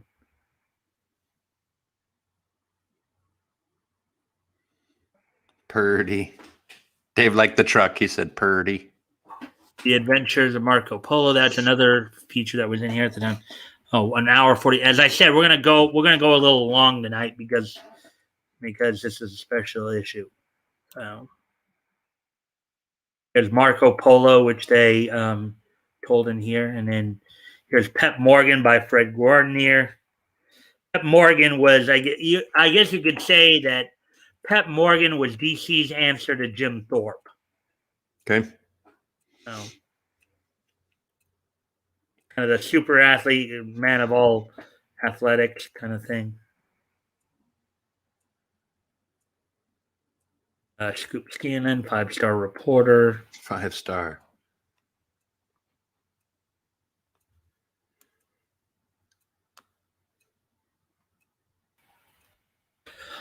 All right, Tex Thompson by Bernard Bailey. Bernard Bailey. Okay, go for it, Mike. I'll be right back. All right. Having struck it rich in the oil fields of Texas, Tex Thompson has left his native country to tour the world. As our story opens, we find Tex in a small town in England. The inactivity is beginning to bore him. This quiet is beginning to get me. I'd better go out and get some air. Hey, mister. Wait up a minute.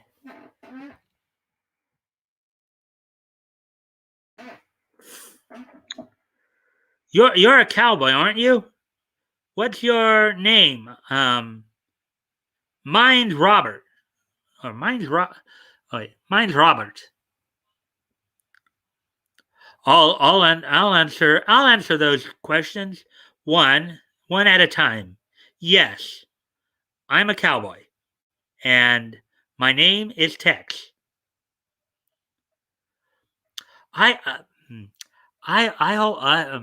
I hope you don't. I hope you don't mind if I walk along with you, Mister Tex. Glad to have you. Glad to have you. Have you, Bob? Um, I'm certainly in no mood for company. Or I'm certainly in the mood for company. Gosh, Mister Tex, look over there.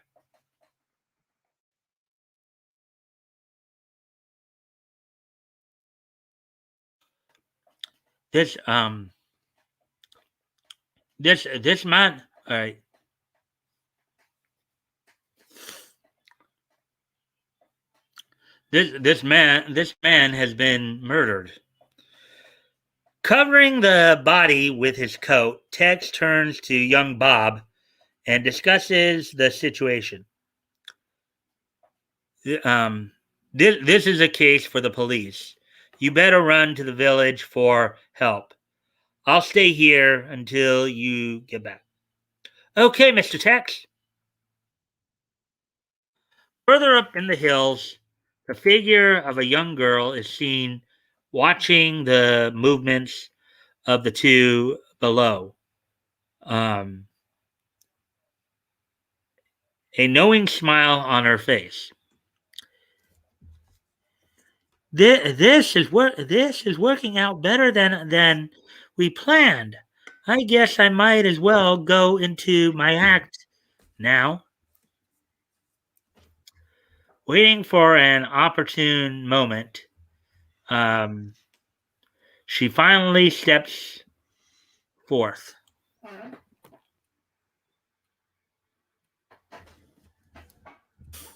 Hello there. Is anything wrong? I thought I saw you cover up a man with your coat. You did.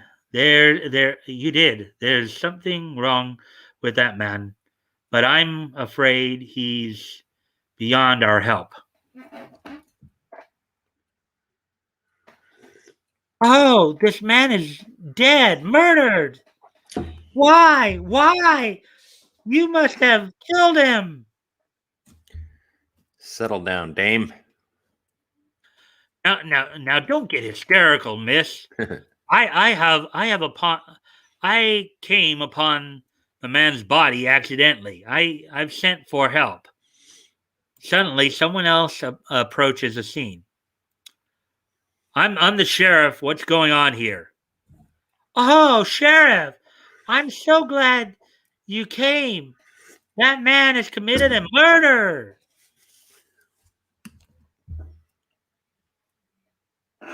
That's a pretty serious charge, miss. Um, must have must have you got to what have you got to say for yourself?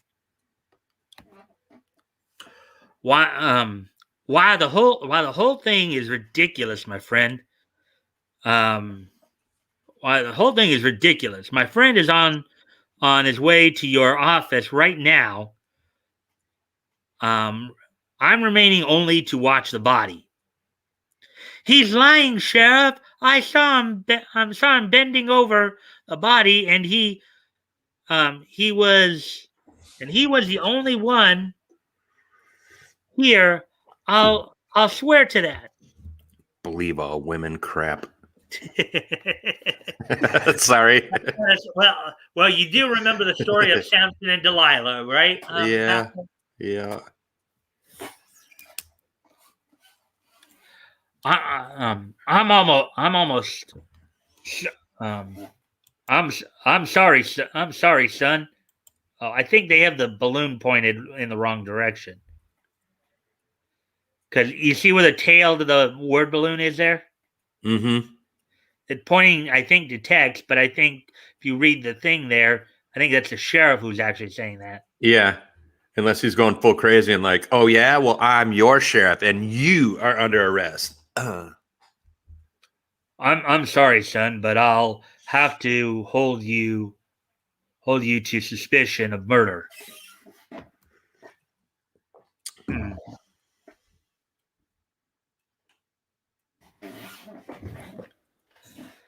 realizing that unless Bob returned, the circumstantial evidence would be against him. Fearing that something might have happened to the youngster, Tex decides to go looking for the boy himself. He pulls himself loose and pow! You murderer! You've probably killed this man too. Don't worry, miss. He'll be all right. In a little while, apologize to the sheriff for my nasty disposition. Departure. Hasty departure. Yeah, that chick needs a pimp hand big time. Or like Dave said, the airplane slap scene. Do you remember Airplane? I got to get out of here. Slap, slap. I'll take care of this. Slap, slap. They lined up to slap her a bunch of times. Things certainly have happened quickly. A little while ago, I was bored. Now I'm in the midst of a murder. Strange how that girl was determined to accuse me. Mm-hmm. Nice justice system. Some floozy yelling, he did it, he did it. Oh, well, that's a pretty serious charge. You're in trouble. Suddenly, Tex sees her walking in the valley below. There she goes. I wonder if she has anything to do with this little mystery.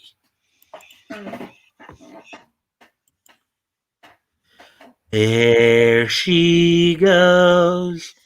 There she goes again. A satisfied smile was evident on the girl's face. Of course, she's a lion floozy. Not suspecting that she is being followed, the girl head not suspecting that she's being followed, the girl heads for a wooden shack, partially hidden between two hills. She's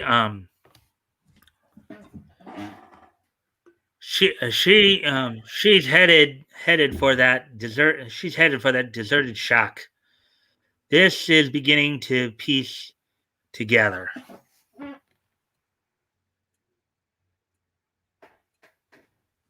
The girl enters. Tex hides by the window, listening. He learns that the girl is part of the gang responsible for the death of the man in the woods, and that they planned to frame the first person who found the body.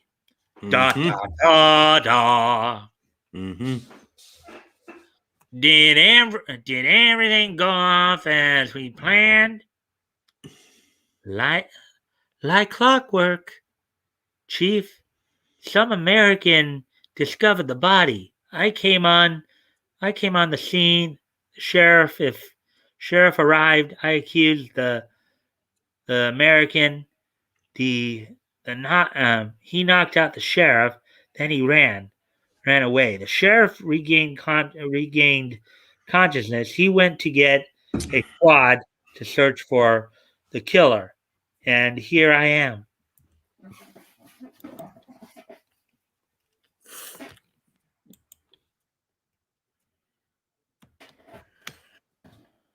Suddenly, the girl notices the boy.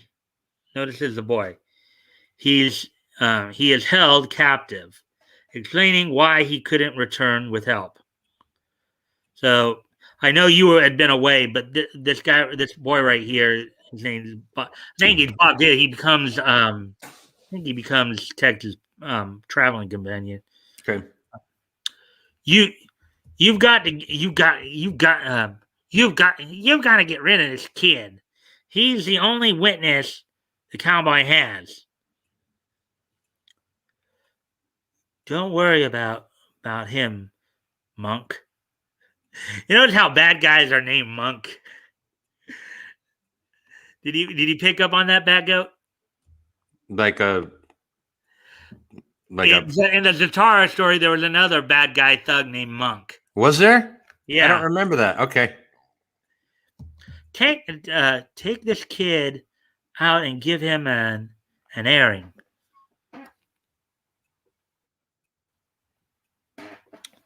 Tex climbs to the roof of the building. So that's why Bobby didn't come back. Well, I'll have to get him out of this mess. Come on, kid. You and I are going out for a walk. Where are you taking me? Don't worry, kid. You're not going very far. Waiting until the gunman passes beneath him, Tex leaps. The gunman falls. Gunman falls with a dull thud. A short struggle, and the gangster is subdued.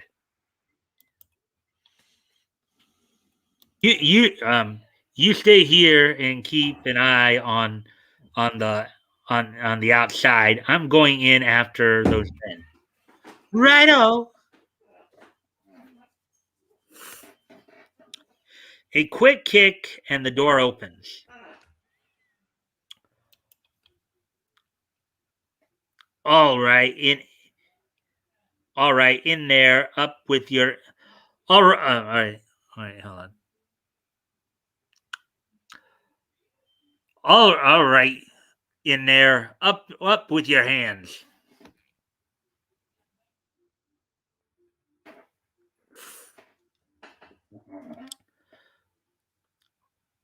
Once again, cowboy. It's a gag about a murder, and you're going to surprise the sheriff by being the ending.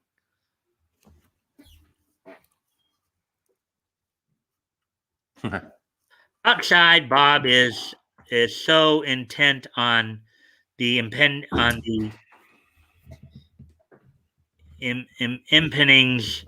within the home, or the happenings in the home, he does not notice that Monk is regaining consciousness. With a small Monk turns on Bobby, or with a swirl, Monk turns on Bobby.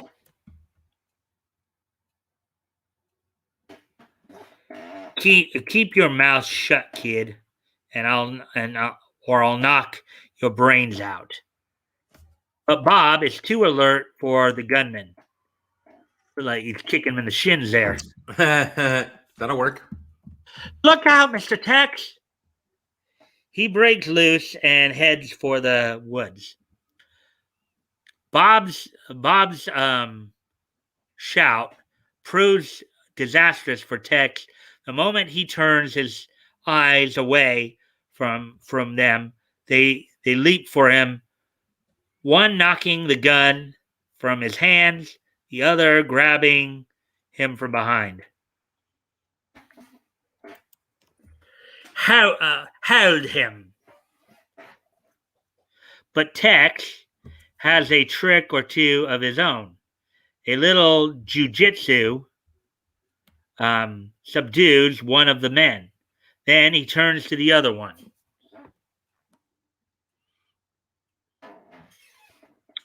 You're next, big shot. Forgetting about the girl, but she's not to be forgotten. Not so fast, cowboy. I've got you covered. Good work, Sonia. When you get through tying him, bring him outside. I'm going to give you a chance for life. That's big of you. What's the catch? What's the idea, Chief? Yeah, it doesn't make sense. Don't you see? The cowboy follows Sonia. He wants to kill her. She's the only one who can testify against him. And days she runs into the shack. He fires at her and misses.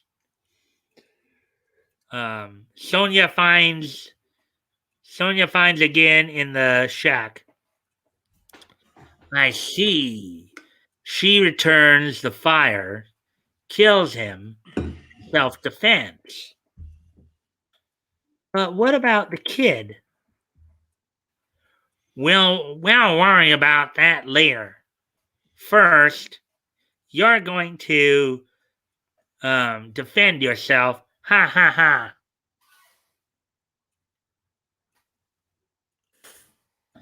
In the meantime, I've got to find help. They're liable to kill Mr. Tex. But the long distance is beginning to tell on the boy. Exhausted, he is forced to slow down. Suddenly, he is greeted by a little girl.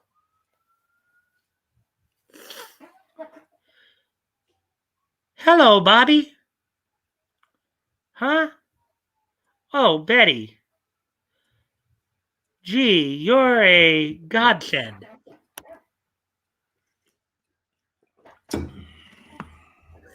You're all out of breath, Bobby. Is anything wrong? Yes.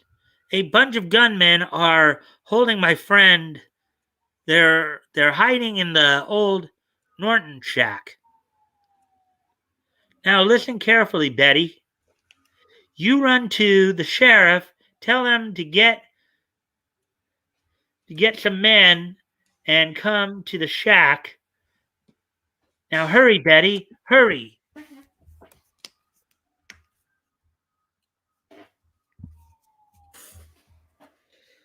Impressed with the seriousness of the situation, Betty runs as fast as she can go. Bob heads back to the shack, hoping he will be in time to prevent the killers from harming his friend.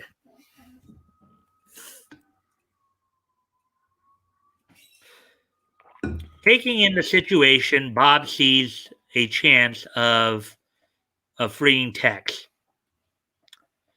He sneaks up behind the tree and severs the bonds that are holding the cowboy. The bonds cut Tex still. Bonds cut. Tex still stands as if he were tied. Hey, I gotta cut in. See you, Dave. Dave's punching out. Oh, hey, Dave. Thanks for dropping in. By the way, Dave, I hope you enjoyed. You won the Lulz Trophy ahead, tonight. You killed it with 10. I think we'll consider it over. So, congrats, Dave. Lulz Trophy. Yeah, with ATC not able to be here as much, now other people are getting a chance to win, huh? Mm-hmm. Yep, he's up to 3. Yeah, so we're already past the 2-hour mark. As I said, we're almost done. So, let's see.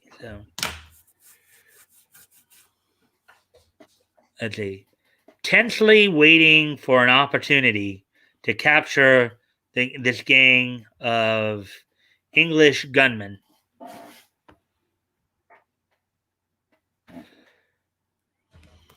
Okay, boss, I'm all set, but what? Well, I still wish we had the kid um here. I'd feel a lot better. Don't be a fool. I forgot the brat.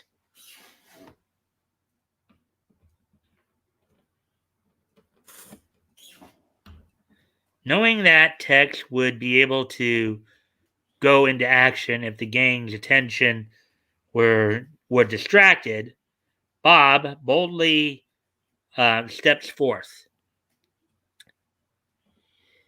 Here I am. Get that kid. I wonder. I wouldn't touch him if I were you. Look out! The American is loose.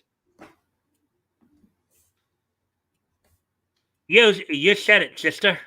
I'm loose and I'm mad. Mad as an aroused bull. Aroused bull, interesting. Tech uh, Mad as an aroused bull, Tex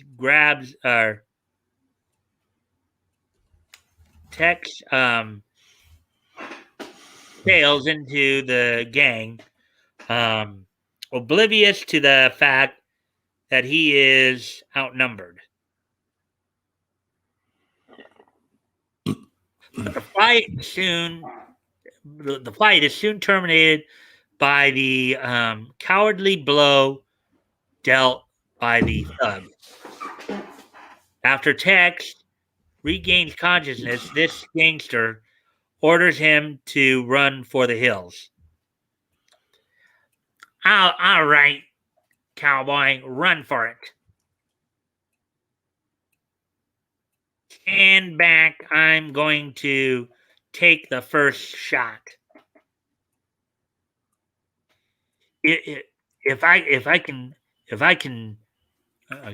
can reach that rock, I'll be safe for a while. Made it.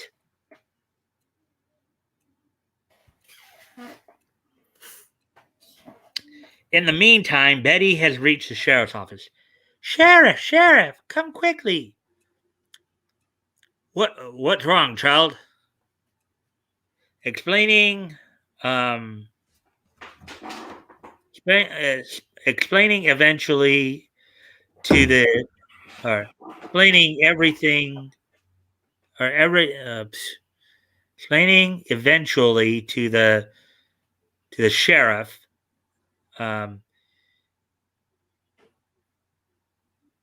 He immediately goes into action.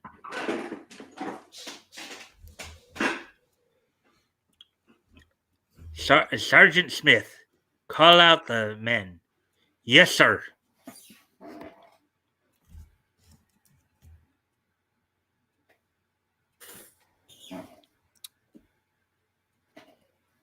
The gang is so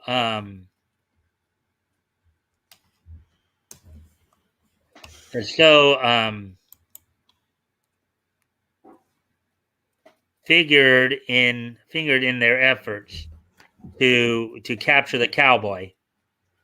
They do not notice the arrival of the sheriff and the bobbies. Bobby, I believe, is a term used for deputy in England. Mm-hmm.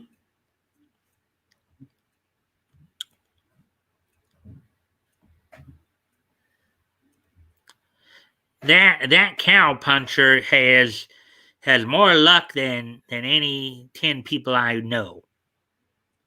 Well, it's a cinch he can't stay behind that rock forever. Throw down your guns, you rats. You're under arrest.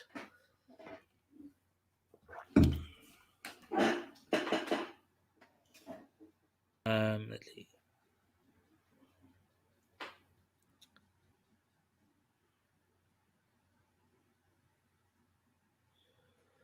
Let's see. Reading that a penalty for realizing that a penalty for murder awaits him, the gangster chief mares a dash for the woods. Makes a dash for the woods. I'm gonna see if I can.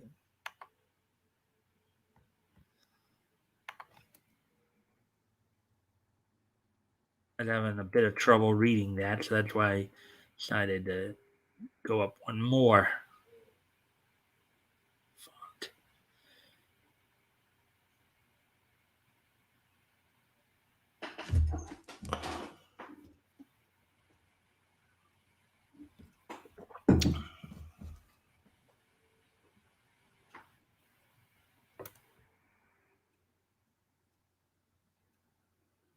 And we were on the. Oh, and even going up a font really didn't help it much. A folly.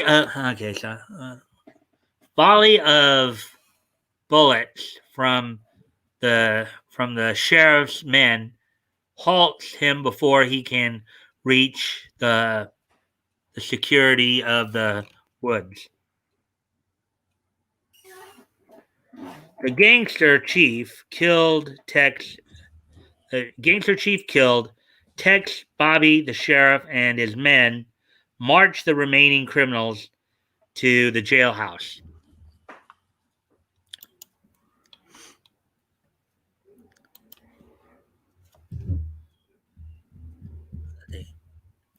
I'm sorry for that punch I gave you, Sheriff.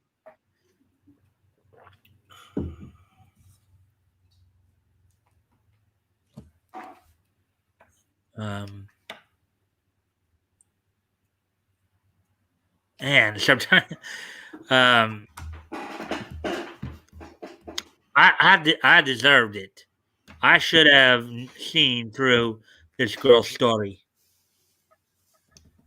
Later at the sheriff's office, about this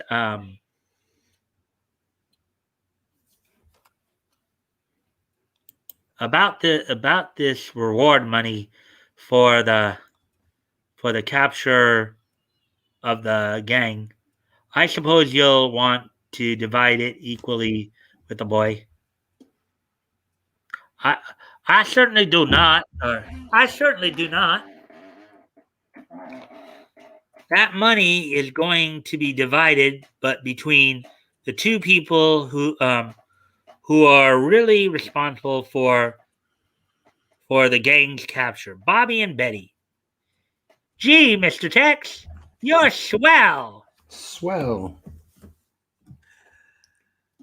So there we go.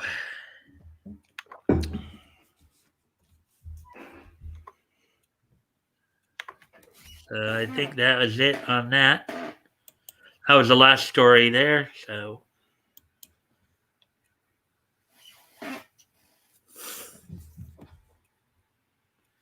I'll get back down there and then just see what else we can see here. So I hope everybody liked. I know we went long tonight. I hope everybody liked the story tonight. Hope you got some interesting. Yeah, I hope you guys like learning a little bit of background as well as some, in terms of the powers and all that. Mm-hmm. Yeah, that was good. Yeah.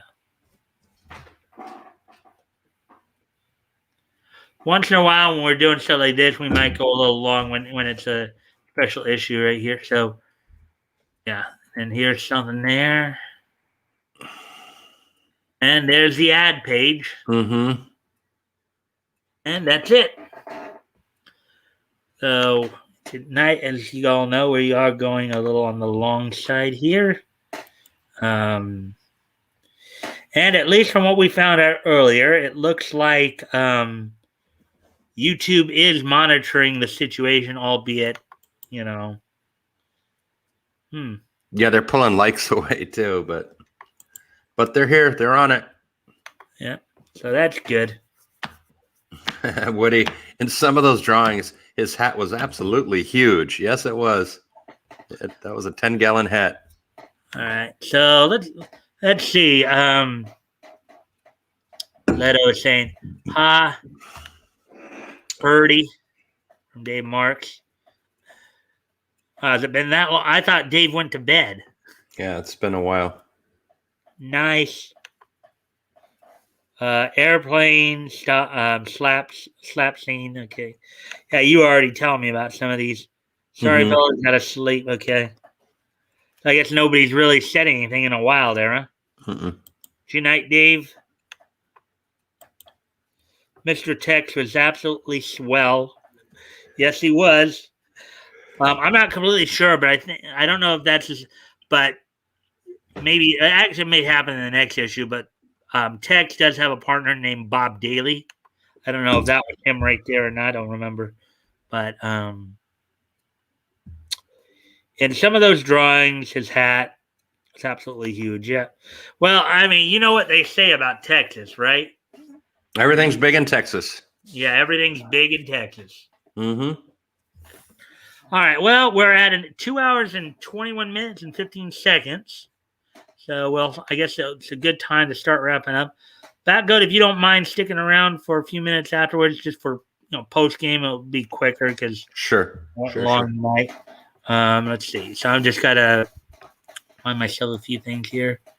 1981, 1961, 2006, and 2006. Okay.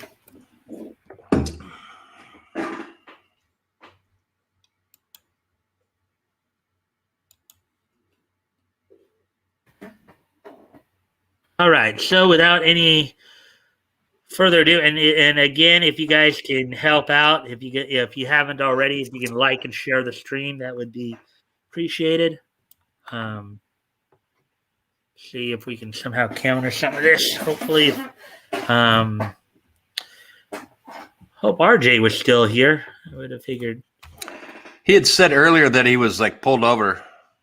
So I'm assuming and hoping not by the cops. I'm thinking that he had pulled over his car. He's probably on his way back home from because he lives in Arkansas but has work up in Missouri, I believe. So I think he goes back and forth. Okay, so he said he was pulled over, so he'd probably just pulled over just to listen and type, hey, what's up? So I would imagine he listened. I'll look forward to talking to him on Sunday at open mic night about it. See what he has to say about it.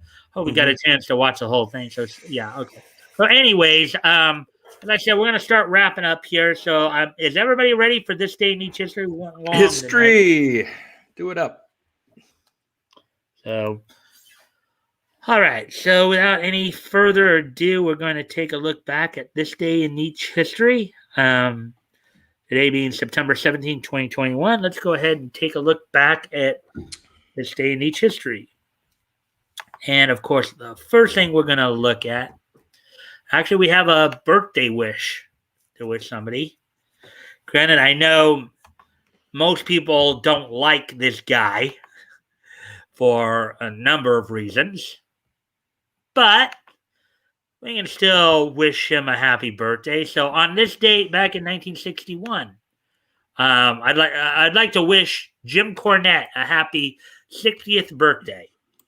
Now, everybody knows him primarily for his time as manager of the Midnight Express. Some people in the Tennessee, Kentucky area probably know him as the promoter for both Smoky Mountain Wrestling and Ohio Valley. And we also know he's a bit of a lefty as well, unfortunately. So, but we're going to wish him a happy 60th birthday anyways, just to be nice. Happy birthday, dude. I'd like to wish Jim Cornette, professional wrestling manager, a happy 60th birthday. I hope he had a good day today. So, Nietzsche. I'm Woody there.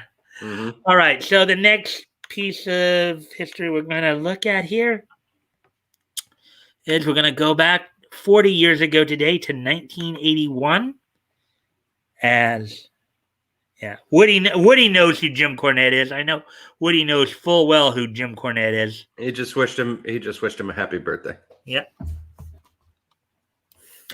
On this date, back in 1981, 40 years ago today, from Charlton Comics, which of course were the original homes of like Captain Atom and well, wasn't the original home of Blue Beetle, but Captain Atom, Peacemaker, some of those characters. On this date in 1981, 40 years ago today, the 60th issue of Ghost Manor, as well as the 70th issue of Gunfighters, both from Charlton Comics, went on sale on this date back in 1981. So the 60th issue of Ghost Manor and the 70th issue of Gunfighters from Charlton Comics went on sale on this date back in 1981, 40 years ago today. So, how am I doing on signal-wise, Batgoat? It's good. It's good. No chopping as of the last few minutes. Huh? No chopping. Okay, because I just kind of saw the signal icon a second ago. That's why I was asking. So. Oh yeah. You're just getting a little bit of chop, but it's not bad. So keep going. All right. So, anyways, moving on to the next piece in each history. Then Woody's got a comment too. Okay, one that you think I should. Yeah. It's about the wrestling here. All right. Let's see what it says. I had the pleasure of seeing him perform live a few times with Stan and Bobby. Yeah, Stan Very Lane cool. and the late Bobby Eaton. Beautiful Bobby Eaton and sweet Stan Lane. Probably I'm guessing that may be the version of the team that most people are most familiar with because of their time in Jim Crockett Promotions. All right, so anyway, and the funny thing about Stan Lane too is that he replaced Loverboy Dennis Condrey, and Stan Lane was part of another another pretty good tag team back in the 80s. They're the Fabulous Ones with Steve Kern. So back in the early to mid 80s there. So all right. So anyways, getting on to the next piece in each history. On this date in 2006, which was 15 years ago today, 1 week after the previous notation here, in the episode Jazzy and the Pussycats, the White Stripes would be guest voices on The Simpsons. On the Simpsons episode Jazzy and the Pussycats, the White Stripes would guest star on this episode. When was this? What year? 2006. Okay. September 17th, 2006, 15 years ago today. Wow. So, and we talked about how last week Metallica had guest on the episode the Mook, the chef, the wife, and her Homer. Yeah. I think that was the one. Was that the one where? Yeah, never mind. All right, and last but not least,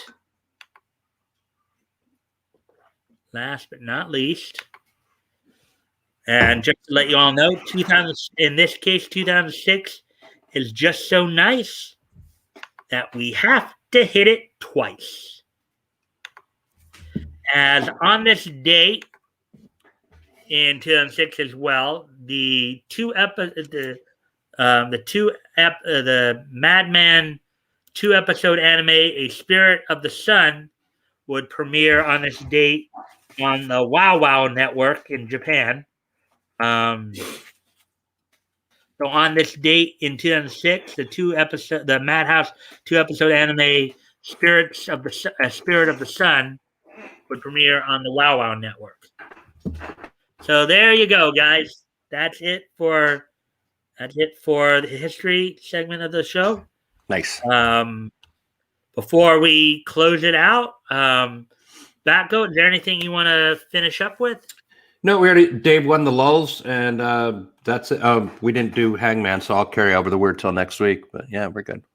All right. Well, I thank everybody for being here. We went a little long night. This was a special episode. I want to thank everyone for sticking around too. That was awesome. Thanks for being here.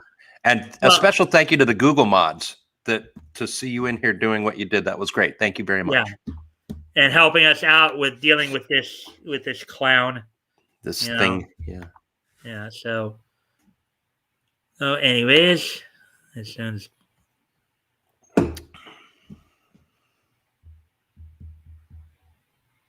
Come on.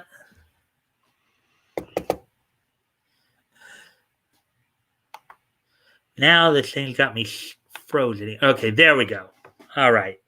Now I'm back onto the StreamYard screen. I just looked over at the YouTube screen, then I was frozen there for some reason. Anyways, I thank everybody again for being here. And next week we'll be continuing May, and we'll be looking through the comics that went on sale from Dell Comics next week. We'll be looking at the first issue of Crackerjack Funnies, as well as the 30th issue of Popular Comics. So I thank you all again for being here. If you haven't already, if you can like and share the stream, that would help. And we'll see everybody back here on Monday. Bye.